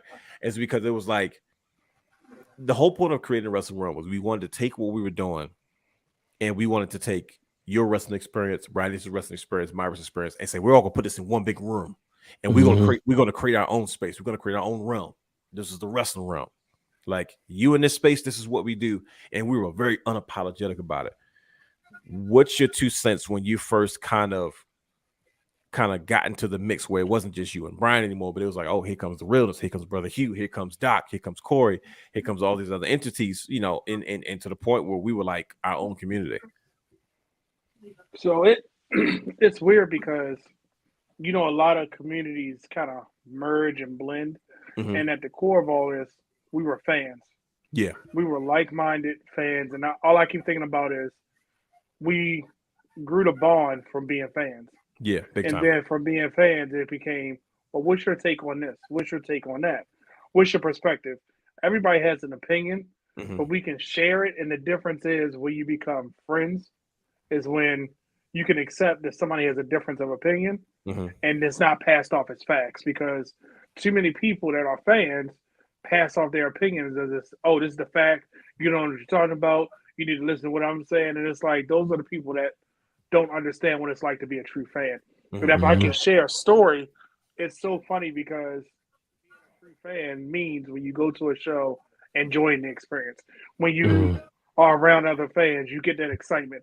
You get to talking about certain things. And I'll never, ever, ever forget. And you're going to remember it was a time when Brian H. would always have his camera around his neck no matter where you were Oh, going. yeah, big time. That To capture those moments. And we went to a TNA show at Bowie Bay Stock Stadium. I remember Now, that, yep. y'all have seen me around wrestlers. Y'all have seen I'm usually cool, calm, and collected, right? Mhm. There's only 2 times that I've been out of character. And one of them, of course, was the greatest wrestler, Chris Jericho. But the second time is we were at this TNA show. And I remember me and Brian sitting there, and they came up with that announcement. Oh, right in the bullpen, you can go see, I'll tell you the wrestlers in a second. And it was something like for $40, wasn't it, Brian? I think it was like $40. Yo, I know it's looked at whatever it you. was. Brandon was like, I'm paying. Let's go. I looked at him, I said, like, come on. So we are like, we're one side of the stadium trying to run to the other side. Of course, everybody stopped us. Hey, how you doing? I said, Brian, we got to get over there. Your camera got back. Like, come on, we got to go. We got to go. So it was, and then the kicker was you pay for one admission and you bring one for free. So I was like, Brian, come on. We're going. Like that, right? So we get over there. Now, let me just give you I'm going to give you in kind of like the order that they responded. This is TNA era where it's like at its height. We're at Right. a show now. They said Bubba Ray Dudley, Bobby Roode, RVD, Jeff Hardy, and Sting. So in my mind, I don't care who it is. I'm going to see Sting. I'll see everybody else. This might be my one and only opportunity to see Sting, right? I remember hearing that. Yep. We beeline over there, and I'm just standing there like shocked. And you know, you hear somebody talking, but you're not paying attention. Right. And finally, I heard Brian say, "Are you starstruck?" Fanboy? like he just kept looking at me. I'm like, leave me alone. So we get up there to Sting, and do you remember what I said, Brian? Yep. It's Sting. So Sting shakes my hand, saying, "How are you?" And my response was, "You're blank and Sting." And I looked at Brian. Brian looked at me. I said, "I just told this icon who he was with a colorful word in there. So if you see that picture on Facebook, my face is like, yep, do that chance." That just happened. But then we got to see Jeff Hardy, RVD. Robert Roode was sitting off in the side. He wasn't really as big as he is now. No, yeah. Bubba Ray was just there, and it was just like to have those moments with like-minded people, because even with some nonverbal communication, like, and when he comes back, he'll know we can give each other a look and we'll know what we think. Oh, yeah.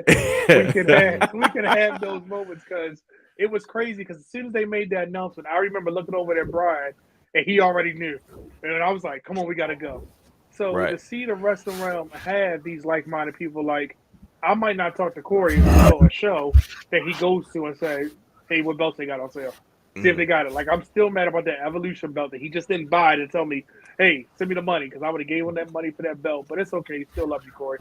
But just what I'm saying, we get around people, and it's like you don't miss a beat, you don't miss a step. And I love the fact that you can have the Wrestling Wrealm and then the family of the Wrestling Wrealm, all these other wrestling people. Ooh. And I keep saying it just kills me when you can't have that healthy dialogue. And, you know, we would be in the basement with different people, and there's different people that come and gone through the Wrestling Wrealm, but still, any of them, if any of them get on the live feed or anything with us, it's gonna be like we done missed a beat. Yeah. So I just appreciate the fact that there's that picture. There it is. Of course, that was one of those. I was like, yep. Look at his face. If you look at Brandon's face, He's you like, can yep. see he's trying to hold it together. I was like, yep. And I was, when I tell you, I was starstruck that, and it was crazy because when I met Chris Jericho, was during his time when he had left and he came to MCW, and this is where Tracy Brooks was like a stable, and she knew me by name. We were sitting there backstage talking, and I remember talking to her, and Chris Jericho walked past. I was like, gotta go. And I'll be laughing at Jericho. I'm just sitting there like, it's Jericho. I mean, it's the greatest, you know. But having cut it off, I'm just saying the Wrestling Wrealm has really opened the door for the wrestling fan. And I'm just going to leave it at that because it's a difference in a wrestling fan, a wrestling mark, and just a wrestling you-know-what hole.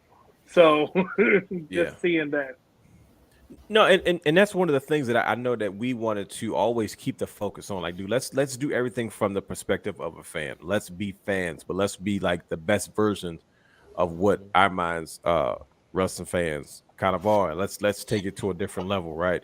Look, that's brother Brandon meeting brother hero Jeffrey Hardy. Brian, stop with the pictures.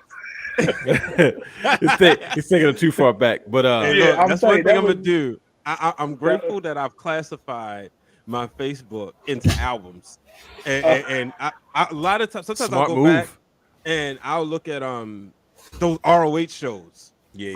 Because they're different albums, like some of like the different ones, and man, like because I mean that's a huge part of just everything we did back then.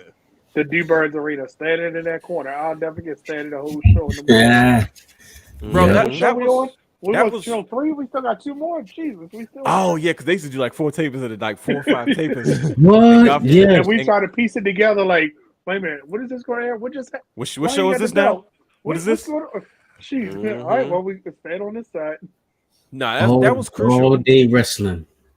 And so brother Hugh, you have a different perspective on the wrestling realm. It's because most people don't even realize that you were there the entire time, right?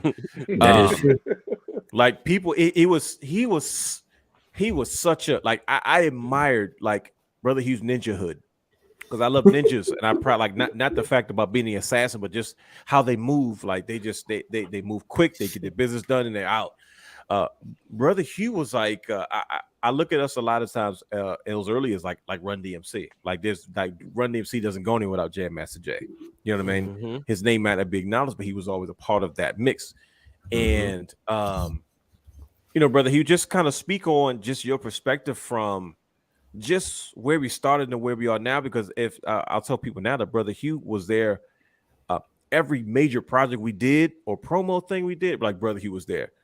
The NWO promo that we did, and Brian, I don't know if we can cue that up or not, so people can see if you haven't seen it.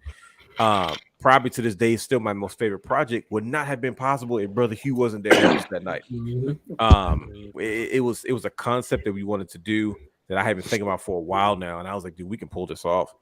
And brother Hugh, just talk about a little bit your perspective on the Wrestling Realm and kind of where you kind of jumped in, because you went from being kind of like, man, I'm just here to have fun with the brothers. And then you became like, look, dude, we got to start doing this a different way. You became our marketing manager. You began to kind of direct us in terms of how we should kind of push the brand. Because I was the kind of guy, I was like, dude, exactly, Dylan Matthews. We definitely going to acknowledge brother Hugh. He was, we were the kind of guys, we were like, screw everybody else. I don't care. This is like, we were so like hell-bent on making sure that we had, it was us. We did what we wanted to do. No one's gonna tell us what to do, whatever case may be. And brother, he's like, dude, people like what y'all are doing, man. Like, don't be afraid to put this out there. And I'm like, nah, nobody's gonna like us. I got this cynical Baltimore attitude where like, nah, nobody's gonna like us. We're gonna still do what we do. And brother, he's like, no, bro, people actually like what you guys do. Like, put more of you guys out there. And he went from having that perspective to almost evolving into adding to it in regards to the media things, our presentations, our photos, our videos, the commercials, the promos. So eventually, as things began to develop and as things transpired, we from our flagship show all the way into the Wrestling Wrealm Now podcast to the point where he became like an on-air presence. And it seemed like almost by accident, like he was being groomed for years to be in his position.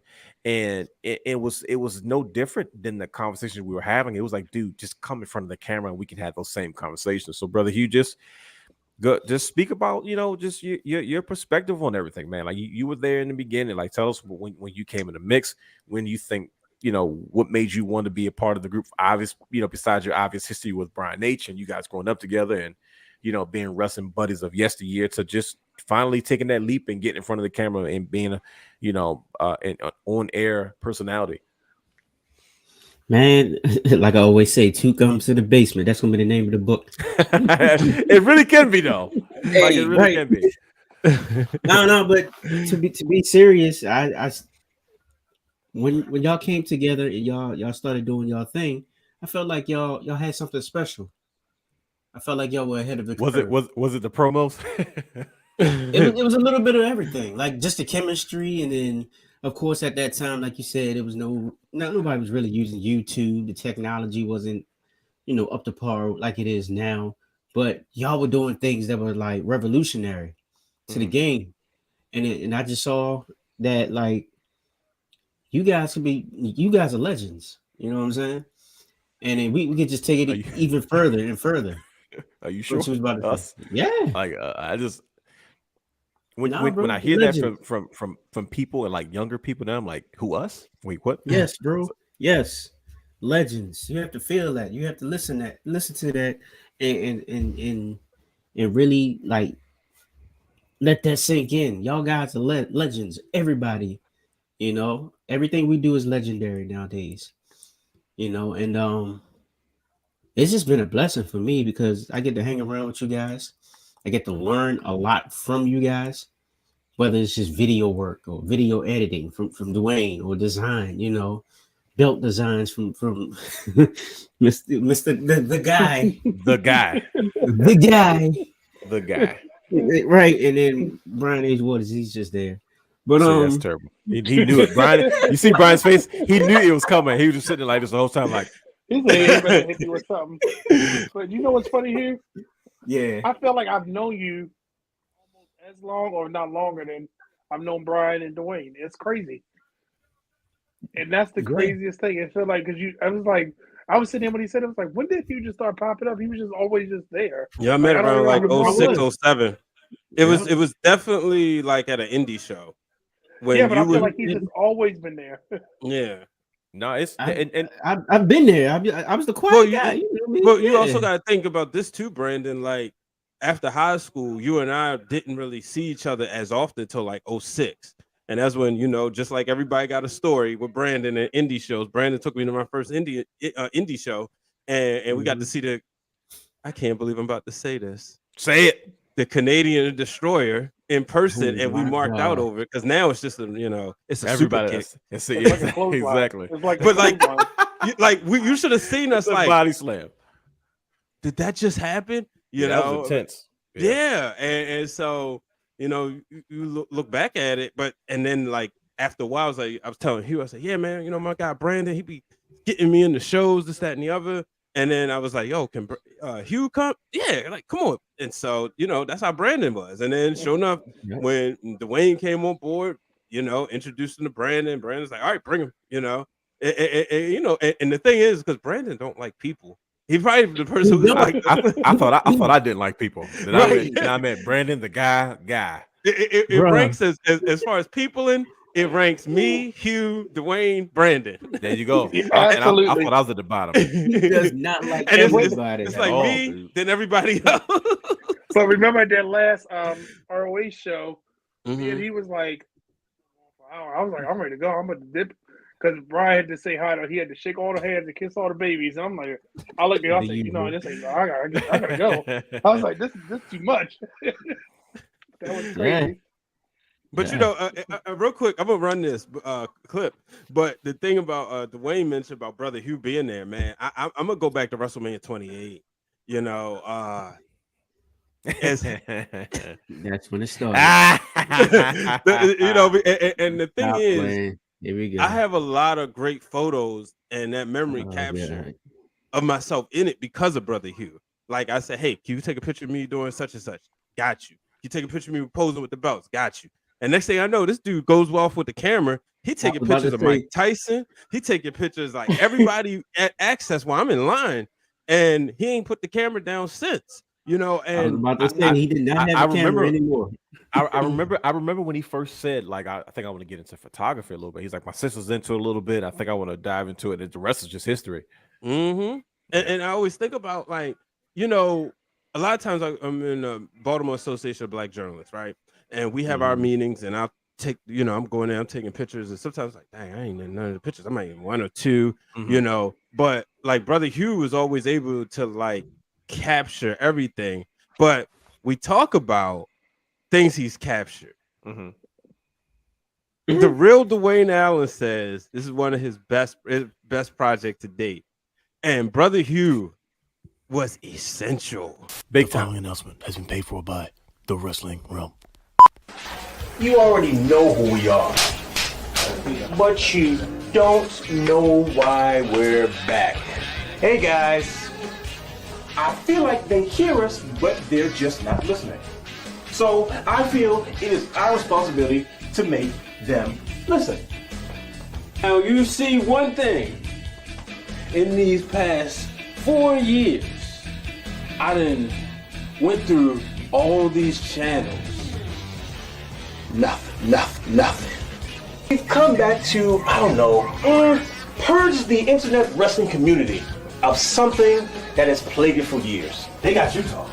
They got me talking. You don't talk. I don't talk. I don't do this. Okay? This is not my thing. You show up, you kick butt on the show, and that's it. Y'all my brothers, right? Bro. Y'all my brothers, right? Yeah. What did this lead to? Don't ever let me get that big again. Yeah, I was gonna say that was Pat Ryan. You look like me in that. I wasn't gonna say that. I can say it. I'm the fat guy. I can say it. That don't was let Ryan. My man was about 4 months pregnant in that bad boy. Yo, no, see, this is the funny part. This is what Hugh kept doing, right? Doing this whole weight loss journey. Yep. In April, he said, "Yeah, okay, in about 3 months." Oh, July. Yeah, you're about 2 months down. You're about 2.5. The sad part is, I can see you saying that. Yeah. Big time. I thought I gave Brandon some blue star right to Brother Hugh. I said, God dang, he makes me feel bad. Like, and I'm like, bro. I was in the gym the other day. I said, "Woo! Look at the pythons." Yeah, bro. It is when that's probably to this day still my most successful project I've ever had. Bro, like I went when I to say work. And my buddy who don't watch wrestling, I'm working on something. He comes over, y'all funny, like eyes lit up like a Christmas tree. Bro, that's my bad. That's what I'm talking about right there. Like, look, the evolution of content. Like, y'all played the clip earlier, I believe, when Dwayne got he got introduced as the new host. And it's like, yeah, the quality was good for that time, but now look at it. The Yaya camera. You know what I'm saying? Like y'all were doing it, and now we're doing it on a different level. Quality is on point, and just everything is just on point. That's why I said we're legends, bro. That was a project that I said to myself, if I could ever pull this off, I think there's ever something I want to do. But me, I'm the kind of guy that I'm always second guessing everything. See, Brian, your brother, you're like, nah, no, we're great, we do it, and I'm just like, nah, I don't know, because like I said, I'm the guy that's been beat down so much. I'm just like, I don't feel like fighting. And I was like, I remember we talked about it, and I remember during this era, I don't know why we were so obsessed with the NWO in this particular moment. Let me pause you real quick. The first time we talked about it, I remember being in my apartment in Connecticut, and we was going over stuff. This is the end of 2014, early 2015. And the reason why I remember this, because I remember one day 2 years ago looking through like the notes section, because it's still on one of the Google Drives. And we was like, all right, ideas of like when we, can get back to recording, because sidebar, this is right around the time when Glenn was like the Wrestling Summit, and Dwayne left me hanging because it was supposed to be like me and Dwayne, Corey, Doc, Glenn, and Mike. And so it's kind of supposed to be like this big ground reunion. And I know it's supposed to be a round table. Yeah, round table. Doc was doing his indie stuff. Keith was on at times. Keith don't try. Don't listen. We said we were shooting. Doc opted out. And you know why Doc opted out. Well, I would tell you what I was told. So Doc opted out for the same reason that AEW stole his name of his show with the Firm. Like I don't even bang with that group. Like, bro, you not the Firm. You ain't Dr. D and his boys. You right. That is true. That is true. So I was like, the Firm. Come on, man. We're not doing that. Yeah. Right. And Stokely knows Doc. That's why that's petty. But we're not gonna get violent. Like we ain't gonna go there. We're gonna keep it a celebrating. Because I was like, that's some disrespectful stuff, Stokely. But you know about Dr. D and the Firm. But go ahead. I'm sorry. Yeah, but so we was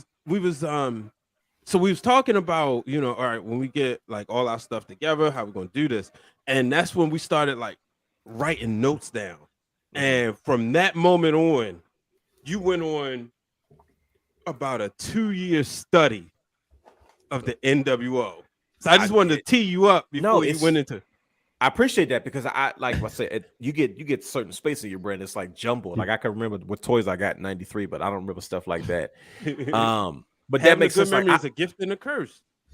Hey, the best thing is remember when we used to tag team doing get him to come back and do a to do a segment. We used to tag team Dwayne. We like trap him in a corner, be like, "Hey, Dwayne." Oh heck, bro! They like every time they would try to convince us of. They would call me on 3-way, like on a Sunday. Listen, on a Sunday, fresh out of church. Praise God, hallelujah! I'd have been filled with the Spirit. Hear his brothers come. Hey, what's up, brother? Why y'all calling me on 3-way? Nothing, man. Just checking on you. But listen, we got something we want to talk to you about. Like, oh boy, here they go. They would always double take. Like, okay, hold on. Okay, you come from this angle. I'm gonna come from that angle. Hey, man, we gotta talk to you about something, man. And I should be like, what in the world? And it's crazy because I don't know if the NWO DVD had come out or whatever the case may be, but for some reason I was obsessed with this idea. I have an obsessive brain when it comes to certain stuff that I'm like, dude, I want to do this. But then as a side, it's like, I don't know if I can pull this off. I'm not sure. Sting and Hogan. I mean, Sting and Triple H too. So Sting, and so it's around that time. I think NWO is kind of riding hard. I'm just like, and I remember I was doing my first TRDA sample shoot at Brian H's house, and we were just like, dude, let's just try this. I got to figure out how I'm gonna do this. This is new to me. I've never I can't hire a photographer. You can shoot. Let's just try it. And I remember in the midst of packing up, we were putting like all my TRDA samples away. And the shoot was successful. I still use that. Like my profile picture to this day, and is the picture that like it was one of the cannons he just took randomly, and I haven't had a better one since. So I'm still like using that same photo.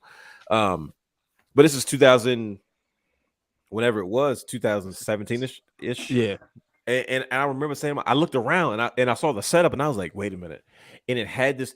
My issue was how to recreate this gritty feel that Eric Bischoff produced. Like he had the gates, he had this flashing light. And I'm like, man, how do we get it? Doesn't have to be exactly it, but it has to be the same rough, tough kind of like backlight feel. And I began to listen to I was watching the Rise and Fall of WCW DVD, I believe it was. And Eric Bischoff was just talking about his mentality and why he produced those segments. It was supposed to be rogue, it was supposed to be kind of rough and tough and tumble.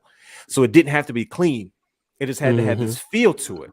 And I'm like, and I looked around. I said, bro, we might be able to do this NWO video. You like, where? I'm like, dude, like here. I said, dude, we can keep like this same kind of like unorganized setup and just kind of show the, instead of being so clean, just let it look kind of like back alley-ish. And I remember we was like, let's just try it. And I remember the night we did it, we had a plan. And of course, the plan wasn't God's plan. So like we came up with this script and stuff. We were just like, dude, hold on, let's try something. We literally set up all the cameras, and I was like, dude, let's just start shooting random stuff. And so like we had the iPhones, like we had the 2 cameras set up, and Brother Hugh was like, I don't know I don't remember what you said, Brother Hugh, but you said something. He was like, dude, I got a third. It was something like, well, Brother Hugh made some type of suggestion, and I was like, wait a minute, he's right. And I remember we took the cell phone. I think Brian just had an old cell phone, and I was like, dude, yeah. I said we can like it. The quality didn't have to be perfect. It look because this is how the video will look, right? Right. And I remember we put it down, and we had the phone on the floor. We had a camera to the left, a camera in front of us, and Brother Hugh was kind of going through both of them, and we just started shooting. And I remember we were just like, well, let's just start doing whatever. I don't know if we put the music on or what. Did we put music on? We had something.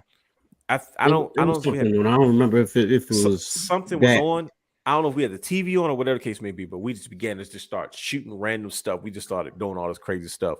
And then after we got done with the B-roll, then we like actually went through the script and cut the promos and did everything.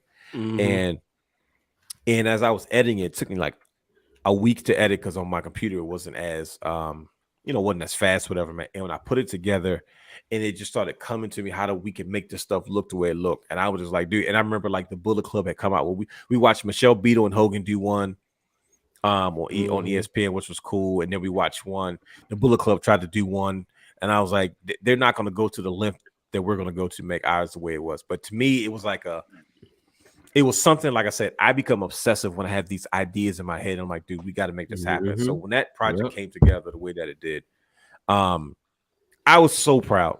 Like that was like, to this day, like I said, it's probably still my most successful project I've ever done. And I think the icing on the cake was, as I just uploaded, when we got this from Eric Bischoff.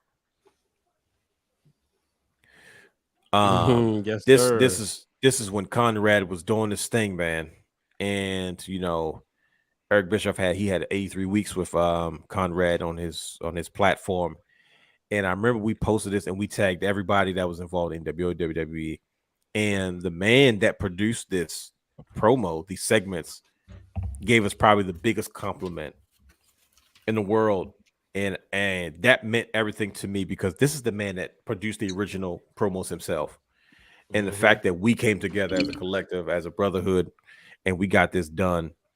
And it was just one of my most proudest moments. Yeah, that one of my most proudest moments. After that point, I was like, okay, you guys are right. We can do anything. Like Brian H and Brother Hugh was always like, see, I'm like, me and Brandon like, nope, screw that. No people, no nothing, not doing anything. If I don't feel like it, just not doing it. Brian H and Brother Hugh like, no, man, we can fly. Let's go see the stars. I'm like, nope, I don't got a passport to space. But after that project, I was like, oh no, we can do anything. And that's when we began to develop different things like, the promos and the skits that we want to do and stuff that I want to eventually get back to, man. But that's for me was like, it was a true turning point for me, as far as us, as far as the brand, as far as the Wrestling Wrealm. It was something that, like, what show was doing promos like that? This is as close as I'm going to get to the wrestling business in my mind. And I wanted to make sure that I did as much as possible so I could have as much fun as possible. And it's something that I'll always have my hands on. Like I can't thank you guys enough just for the opportunity to do that. And because I probably wouldn't have done it. I probably would have talked to myself out of it like I do a lot of things. But with that being said, but what, real quick, I want to touch on that though, because I got to talk to Bischoff in Dallas, and we were shaking hands, and I'm like scrambling through my phone on the side, and I found that, and I said, Mr. Bischoff, I just want to show you, this is what you said, and then I went over, and this is what you said. This is the video. And I said, I just want to let you know I appreciate this. And he's like, man, I appreciate y'all doing that. And I remember texting y'all immediately. I said, and not to mention Hulk Hogan retweeted and followed it. Yep. And he still follows us. I'm just saying. Y'all also, can think how y'all want about him. That's your business. He also was looking for new black friends at the time. So let me tell you something, brother. It was mutually beneficial for all of us to have the co-sign as well as he got some new black friends. Yep. He gave his life to Christ. We forgive because Christ forgave us. So that's just what that is. But yeah, dudes, I mean, it's moments like that kind of make this the most fun for me. And like I said, as things like that just begin to develop. But let's just talk about real quick some of our favorite moments. Like what's the most memorable moments, whatever you've had in regards to. I know we're kind of going over today, burning midnight oil, but just talk about just some of your most memorable favorite moments of the wrestling realm, and then we can just wrap up on stuff like favorite projects, anything, show appearances, and then we can just talk about what's to come. What are you looking forward to? What do you want to do and stuff like that. So Brian H, we'll start with you, the heart and soul of the brand itself. Favorite moments, man. Favorite moments, favorite projects, anything. That's not even fair. I don't even because it's not one, right? It's not one. There's not though. There's not. There's like pivotal moments, like this era. Yeah, and I mean, I think about life, right? Every like transition, everything unexpected, whatever that's done happened to me. Boom, the Wrestling Wrealm has been right there. Yeah, it's been my therapy. It's been my sanity. It's been. Like I've been able to incorporate so much. It's the reason why I have my shoot job. I've gotten 2 jobs that I love because of this show. I remember that's tough. Yeah, like I remember when I was at ESPN and doing the interview, and the lady was like, "Wait, so you have a talk show?" And mind you, this is season 1 and season 2. Yeah, that's what I was shocked when I was like, she asked about the show. Yeah, and she was like, "Oh, I like this," and then before going to the ringer, the same thing. One of the reasons that my former manager vouched and knew that I could do the job is because of this right here.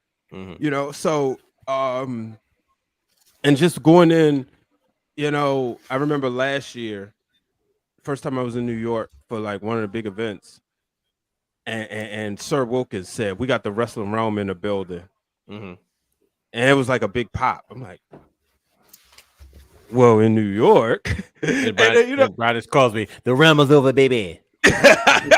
Right, and then just stuff like that. But I think also like seeing like when my mother, father, sister, my kids react to the stuff. One Sunday, Mother's Day,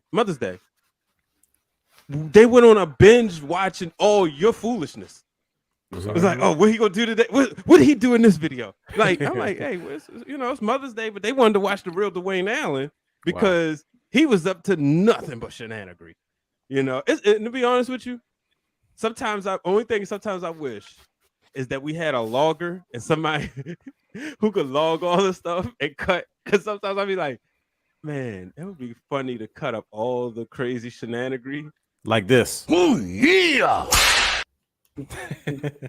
But then I'm like, because like we got, I mean, how many hard drives did we burn through? Like 4. And one was completely wiped. I got one right here. We got stickers. And you think about just the logo change. I like the old logo, but the real Dwayne Allen. This is when I tell people, when you work with people, you trust their creativity and understand their strengths.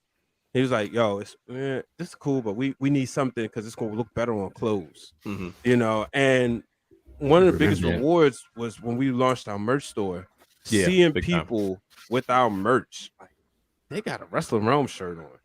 So I could go on and on and on, but it's a blessing to be able to do this with my brothers, to be able to sit back, and reflect on all the cool creations we've been able to do. Yeah. Thanks be to God, as and like I said, I drink out of a Wrestling Wrealm cup. The back of my phone, I literally went into Teespring, created just so I could buy it for myself. That's what you got. Hey, that's the move. Because the one thing, and I'll leave you with this, the one thing the real Dwayne Allen said, yo, put the logo on everything. Yeah. Oh yeah. Say less. Say less. Yeah.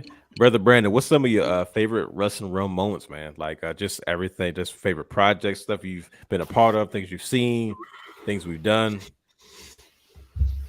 So it's countless ones, but I think it's been a combination of being able to sit back and actually, and as Hugh has it on his shoulder, the belts were probably my favorite moment because it was something I could do that I felt like I contribute. And y'all guys know I have a knack for like screenshotting and always catch people at the weirdest moments and things like that. Mm-hmm. So I actually, are you able to cue that up, Dwayne? Which one? I just texted to you. Were you able to cue it up, or you need me to give a little backstory more to it? Hold on, wait. Talking about. So I'm gonna keep talking till you get it. Yeah, go ahead. Yeah, go ahead. Well, what's crazy is that, and it's like when you can capture those moments, because we can say and talk about each of them, but I think that my biggest one was, and I'm gonna just say the belts, because being able to know each person, put inspiration for each person into each belt, and then in turn, each of y'all separately saying, "Well, where's yours? You gotta have one. Why don't you have one? Go and design one." You know, it just even since I'm like, I kept saying to myself when I start collecting belts, I don't want to start custom belts because I'm gonna go down a rabbit hole. And what I do, I went down a rabbit hole that took me 2 months. But I remember this. Let me know if you're ready. It was funny because this I didn't share with anybody, but this is what's screen capture will get you. Is it up, boy? You ready? Hold on, wait. Hold on. Okay. I'm trying. We had to switch out some things because we got okay. But keep talking. No, it's okay. Yeah, so it's just funny because, and you'll appreciate this because it's one of those moments that'll probably be in the Wrestling Wrealm 1000 episode. And be like, hey, look at this. Remember this? This is some of the shenanigery that happens on the Wrestling Wrealm. So it's just, it's been a lot of those moments. So that's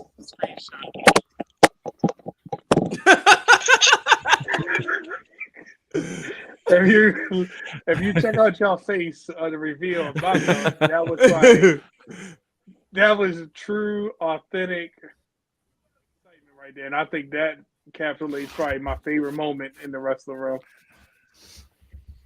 Nah, that was like monumental. I'm just gonna play a look at you clip of the video. You know, at one point people were starting to do it themselves. Yeah, like sitting there bending it. I'm like, bro, from like 2011 to 2013, you just saw people doing like how to curve your belt. Yeah, that's another one of those things that Brian is just talking, like these monumental moments where it's like, man, it's like it's the constant evolution. If you don't evolve, you die. You know what I mean? And like these titles are like trophies. You know what I mean? Like Brian used to tell us, like, people don't know me. And like I said, and I tell people that a lot, like, bro, you don't know me, like, you know, like, and so like when I hold this championship up, dude, like this is my trophy because I survived. You know what I mean? Like, we were undeniable when it comes to like, yo, we're gonna make, like, this was laughed about and talked about and joked about, and we're like, and it's like it's a reality. And now we're being celebrated because of it. And it's like, do you know this is why I don't listen to people in the first place? Because if I would listen to people, I wouldn't be in a situation that I'm in right now. And like I said, man, we can't thank you enough for these beauties, man. It was just, they were so unique. So I'm not around people that pay attention a lot. So like when somebody's like, dude, no, I got you figured out. I'm like, nah, you don't know me like that. And I was like, oh snap. Wait, they said what? Figured out. They got what? Look, they like, you don't got me figured out. Like, oh no, you know, sure no, you don't. You think you know me? You know, knowing this guy for 11 years. Yeah. I'm a proud enigma, but to have somebody say, no, I know you brothers, and to kind of, it's like a moment that stands in victory to me. You know what I mean? And that's why, I can't wait till we all go to a show. No, that's gonna be. I can't wait. Like I'm working on all kinds of like matching jackets and like I'm like next level stuff now. Like I'm like, okay, cool. Now what else can we do? We want to stand out. Like that first event, we're gonna go out. Like I want our own like custom chalk line style, like jackets and apparel. Well, you know what I mean. And that's what I'm working on now. But it's just that's what I'm talking about when it comes to like these monumental moments that nobody's doing this. Nobody cares enough. They just want to get in front of the camera and talk wrestling. But I'm like, dude, we're building a brand. We're sharing our brotherhood with the rest of the world, and it's just like we're having fun in the process. You know, we've never let people come in or be involved that didn't understand the mission. Like, bro, this is us. This is what we do. You know what I mean? But brother Hugh, yes sir. What's favorite moments, man? Talk about what's your favorite moment, favorite project, favorite thing we've done, man. Just your favorite experience of being part of the Wrestling Wrealm. Man, we already hit on everything, honestly. Like to be honest, yeah. Like wow. I think my favorite thing now is going forward is just being able to promote the brand as much as possible. Like I was on vacation, you know, I took the belt with me. Got people asking questions. When I hopped on the show when we was on vacation or whatnot, guy walked by, he said, "What, you on a business call?" I said, "No, I'm on getting money." I'm on the show right now. He said, "For real? What do you do?" I said, "I'm a wrestler, you know, co-host, whatever. Here's my co-host right here. Boom, boom, boom." That's why I kind of like put y'all on mute, and you might have seen his face pop up. But yeah, he was just like real interested in like just being able to promote the brand. Of course, I took the t-shirts out there, and you hit it right on the head, Dwayne. Just being able to have enough confidence now, just to like just promote what you like, what you love. You know what I'm saying? Back in the day, like you said, we would have got laughed at for this. Oh, you got we did. Oh, you a geek, bro. You a geek. And that joint hurt, you know what I'm saying? Little, you know. But now look, you walking around. Oh, you the champ? I'm at Morgan State University. And they swooped you. They swooped, hey. They definitely swooped you. And it took you clear across campus. Right. We still waiting for footage. I'm at the airport, dude. Oh, you the champ? What do you do? As a matter of fact, I am. Right, exactly. And that's how you gotta carry it. As soon as I hear stuff like that, I go right into gimmick mode. Like, there you go. Look, this is you know, HAS to the THE to 3RD. Wrestling Wrealm. Check us out. Boom, boom, boom. Give them the whole spill. I'm 15, 16 out here, whatever. Like I give them the whole spill. And I love it every time somebody asks about it. Yeah. You know, so that's what keeps me going as of right now. And I mean, it's only bigger and better things. Like I said, we legends, so we gotta treat it that way. Nah, most definitely, man. I think, like I said, one of my favorite moments is just like one of each era. First of all, just meeting Brian H in the conversation. There it is. He pulled out the title. Just the conversations. The conversations was like a breath of fresh air. You know what I mean? And then the first time I was on an episode of Be Water Starks, and I had my hat cocked backwards, and I had my DGK Dirty Ghetto Kids t-shirt, because I was like, you know. And then I'll tell you, one of my favorite moments. I caught a lot of heat fooling around Brian H. Waters. A lot of people couldn't stand me. Sure couldn't, because of the way Brian H. used to talk about me as a person. Like I got so much heat from dealing with Brian H. Waters. Let me tell you about the heat I used to get, because I know it's running late. I used to get so much freaking heat from around Brian H. Waters, literally because of how people used to seek his validation, because he was very what's the term I'm looking for? He's not a great promoter, but he can make people feel good about themselves, whatever that is. It's very inspirational, right? He's inspiring. There you go. He's a captivating guy. And all of a sudden he would like, oh, this new guy, he's tall, he's cool, he's this, he's that. And everybody was looking at him like, well, you don't talk about me that way. And I've known you for so, and I will come around, everybody just be mugging me. And I'm like, bro, I don't know what I did to these folks, but they do not like me. And you were 6'12". It had to be, right? So I caught a lot of heat. from around Brandon. Like I felt like Shawn Michaels and Diesel all over. Like, yeah, oh yeah. By the way, we got a lot of heat. Except it was just me though. Like people didn't.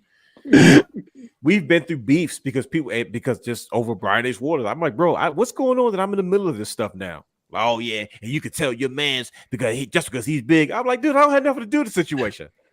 And sure it didn't. It ain't like I said, I'm gonna go give my brother one. Yeah, like they would just lump me in. They'd be like, yeah, and don't think just because you hang with somebody that's 6 foot. So yeah, I'm like, dude, I don't have nothing to do with this. What are you talking about? Whatever issue y'all got is y'all business. But man, just stuff like that.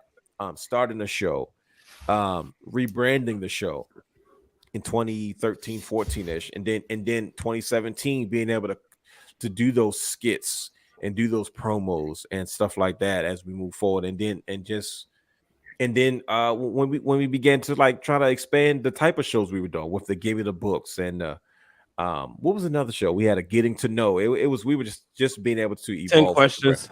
10 questions. 20 no, questions. It was 20 questions.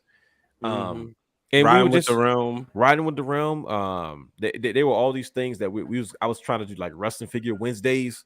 There's so many things that I've tried to do that we wanted to do. We were just throwing stuff, but it just every time we've had an opportunity to like really just to do something different and grow and just take the brand to the next level. I'm in a group of guys that have foresight, that love to evolve, love to work, and not just bro, we don't got to do it. Let's just talk wrestling. It's like that's like what can we do to make this the biggest, baddest brand on the planet? And just moments like the NWO videos, the promos we did where the sound didn't work, so I had to turn it to a Michael. I wish I had that. The video was too long for me to play it.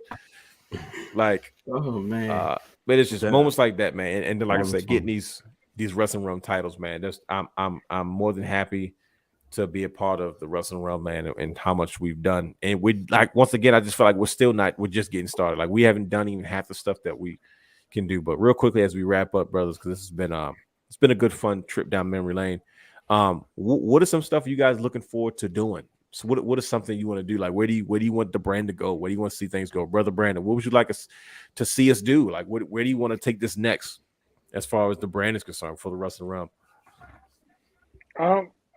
That's hard to say because I feel like it's always going to evolve based upon the wrestling. Not necessarily, it's if wrestling does something different, the Wrestling Realm will be there to do something different.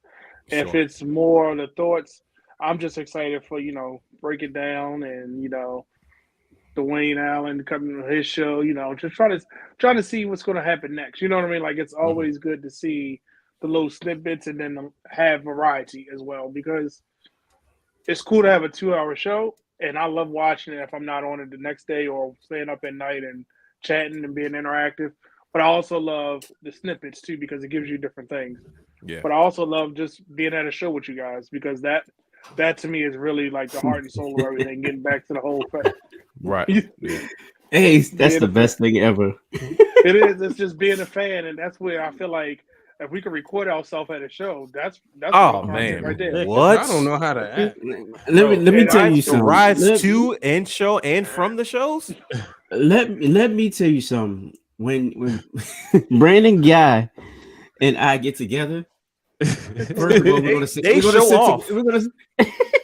Like you ever been around parents when you was kids? Like they like when you get around your cousins, like so they all about to show off because they in the room together. Stop it. Brandon, the guy, and Brother Hugh are in rare form when they get this. So you be like, bro, it's not me, it's them. But everybody swears at you because Brian Waters is the angel. No, he can do no wrong. So that's the one time. That's the one time Brian does behave himself when he got to be out there with you guys because you guys are not behaving yourself. He's like, somebody's got to be an adult in this group, right? But you know what? I'm gonna say this, and he gonna laugh when I say this. When we by ourselves, it's okay. It's only when we're together. I'm telling you. Right. It's only when we're together. That is true. You guys treat it like it's a holiday. You guys like, okay, cool. Oh, Brother Hugh here. Okay, now it's time to be active full because we in the same room together. You're like, there they go. I behave myself in public until you guys started. And I'm like, all right, well, I'm not gonna be left out. And then I'm like, see, y'all got me in trouble because now it was many late stops at the gas station and foolishness and just. Oh my god! But remember that last Raw we went to, he kept egging me on to keep screaming at Bailey. I was all right, but he was like, "Yeah, go ahead, she can't hear you." I was like, "Well, I'm gonna keep going." Yep. He said, "No, she can't hear you. Keep going. She can't hear you." Yeah. And then the dude behind us was egging me on, so. But I'm excited about. I'll say what's next. Yeah. What's next, Brother Hugh? What would you like to see us do, brother? Where do you want to see the brand go? What do you want to see the Wrestling Realm do next? Of course, we reaching for the stars, He says all the right things, ladies and gentlemen. He says all the right things. That's why he's the coolest guy in the room. I keep throwing that legendary word out there, man. Like it is what it is. We're legends. Let's do it. Let's just go out there and continue to be legends and be undefeated. You know what's gonna happen when you really become a legend? When we had a show with these belts and everybody say, "Can we take a picture with the belt?" Oh yeah, you've made it then. As a matter of fact, you can. Yeah, like sure. Yep. That's icon status. Beyond legend is icon, right? Yeah. Yep. Like we gotta do something fancy 4 Horsemen style, like in some crazy like Hurt Business, crazy suited and booted up, suited and booted, like. And we got to crash somebody. My bad. Speaking of No, that, go make ahead. sure you gotta check out it's a little video going out right now. You know, it was dropped earlier today. Some brother named Brother Hugh or something. I don't know where he came from. Was But Brother that Hugh. the one with the beach on it? It had a beach or Yeah, something? yeah. Oh, It's a okay. smooth looking cat. You know what I'm saying? Styling and profiling. Yeah, y'all should Woo! check that out. Times. Go check that out. It's all on Wrestling Wrealm at Wrestling Wrealm. Everywhere on social Facebook media. and Twitter? It's on Facebook and Twitter? If it's Yeah, not, should it be. will be. Okay. Yeah, ladies and gentlemen, if you want to get snippets and clips of all the stuff that we're talking about in regards to our history and things that we've been a part of, the illustrious Brian H. Waters has been posting them all over social media. He's doing an excellent job, by the way, of just taking I us don't know how back he's doing down. it at the same time. I mean, That's he's why been, I'd be saying I'd be wishing for an intern, but then I know, you know, we're particular. You're like, Right. I get it, because I thought he's particular, but I'm real particular. But he's like, nope, you know. So that's why we give each other space. We're like outcasts. But yeah, but Brian H., I know you kind of mixing and matching right now. But where do you want to see the Wrestling Wrealm go? all the way to the top, baby. You know, I knew I was going to Wrestling reference. It was coming. It wouldn't be right if it wasn't. No, I mean, like I said, you'd be surprised. No, you wouldn't. How many notable people like that's just impressed? You know, so Seat Geek is just the beginning. So make sure y'all use that code, man. $20 off tickets. I mean, it's like a no-brainer. You getting Throw free that bad money. boy up there again. Yeah, like you go just use Wrestling Wrealm, you know. You can go, like I said, if you plan to go to Survivor Series or AEW, use that promo code Wrestling Wrealm. You get $20 off your tickets. But or even if you got, rap concert, whatever. It works for anything. But yeah, I definitely want to see, get to a point, honestly, man, seriously, to the point where everybody's lives is just on wrestling. You know. That's where I'm at right now, unfortunately. And me, I'm always saying, hey, y'all subscribe to our Patreon also. Minimum $1. I want my brothers to go to WrestleMania. I want us all to be there. I want us to be in these rooms, these conversations, because it's one of those things that I know what I know. And I know, like, it's funny because we've seen people do this wrong, where you put two people in a room and just expect them to make magic. Sure. But I'm older and I know how to do it.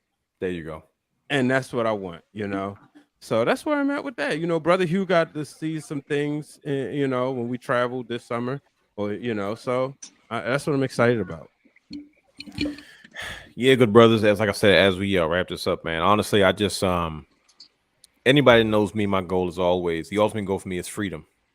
I want the freedom. I want the freedom to be in my own facility, right? I want the freedom to be able to create as much content as possible, right? I want the freedom to be able to develop new type of shows under the Wrestling Wrealm banner, to produce documentaries and certain specials.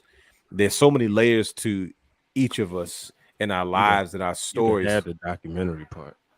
I mean, you know what I mean? Brian is a scar with documentaries. The crazy part is we shot one. Was it complete or we just didn't put it together? It's we answered a lot of questions. I don't think that would be clutch. I don't think it went anywhere. We just have to finish it, to be honest with you. Yeah, I mean, we would obviously add to it, but we definitely had enough for the stuff at that time. Sure. Yeah. So I mean, that's my overall. Like, I want us to be able to produce different type of content, like different type of specials, the vlogs, the stories, like realness reacts. Realness reacts. I'm waiting for that one. Listen to me. I swear to you, if I could just get the time, I promise you, Realness React will be one of the baddest shows on the face of the planet. Like, you have no idea the levels where my mind can go when it comes to this wrestling business, when it comes to this wrestling talk, when it comes to producing these type of shows. And like I said, right now, I'm fighting for my freedom when it comes to time, because time is your money. Like, money is monetary, and it comes and it goes, but time is your most valuable asset.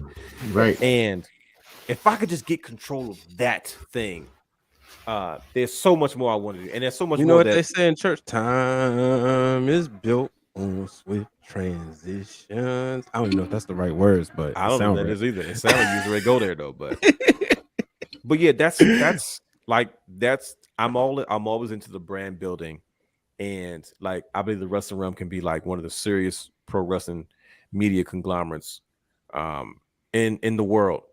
And for me, that's what I'm constantly pushing for.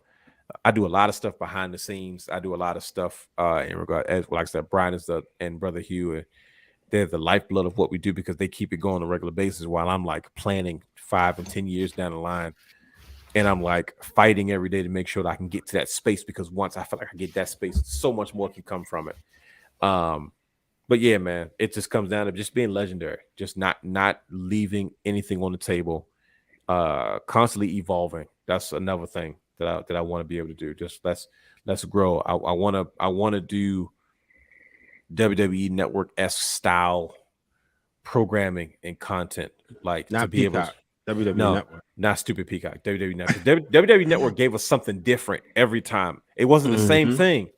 And I was like, dude, and I remember telling Brian, it's like, dude, we should make our YouTube channel like that's like the Realm Network, where we don't have to just do the Wrestling Realm show. That's why we started Give Me the Book and the 20 questions and all those other things. It's like, dude, we can do different style of content instead of being locked into the one thing. Let's just stand in front of the camera and talk wrestling. We're good at that. We know that already.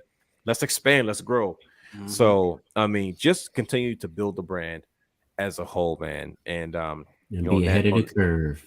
Of course, man. This is fun for us. And it's still fun after all these years, and I'm still planning for it to be fun after all these next years. But like I said, on that note, gentlemen, congratulations on such a wonderful run. We did something that everybody thought was a joke, and now we have young people telling us that we inspire them. And I think at the end of the day, that's what it's been about from the very beginning. So like I said, I can't thank you guys enough. Follow us on all social media platforms at Wrestling Realm. Subscribe to our Patreon channel, Twitch, and YouTube at the Wrestling Realm, as well as using our promo code for Seat Geek for all your concert and event ticket needs. Use that promo code.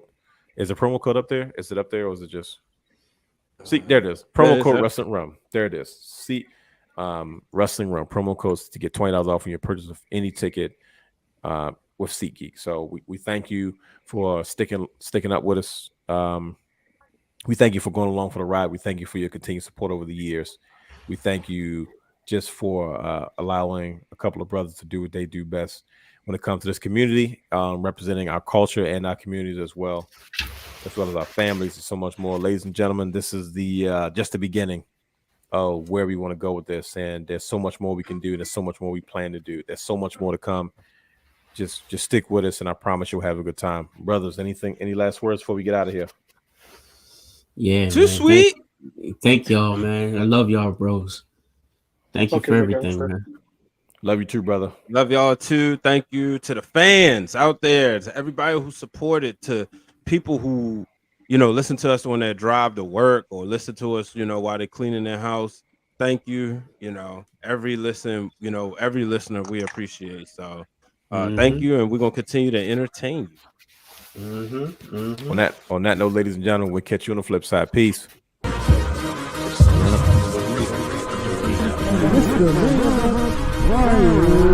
Water.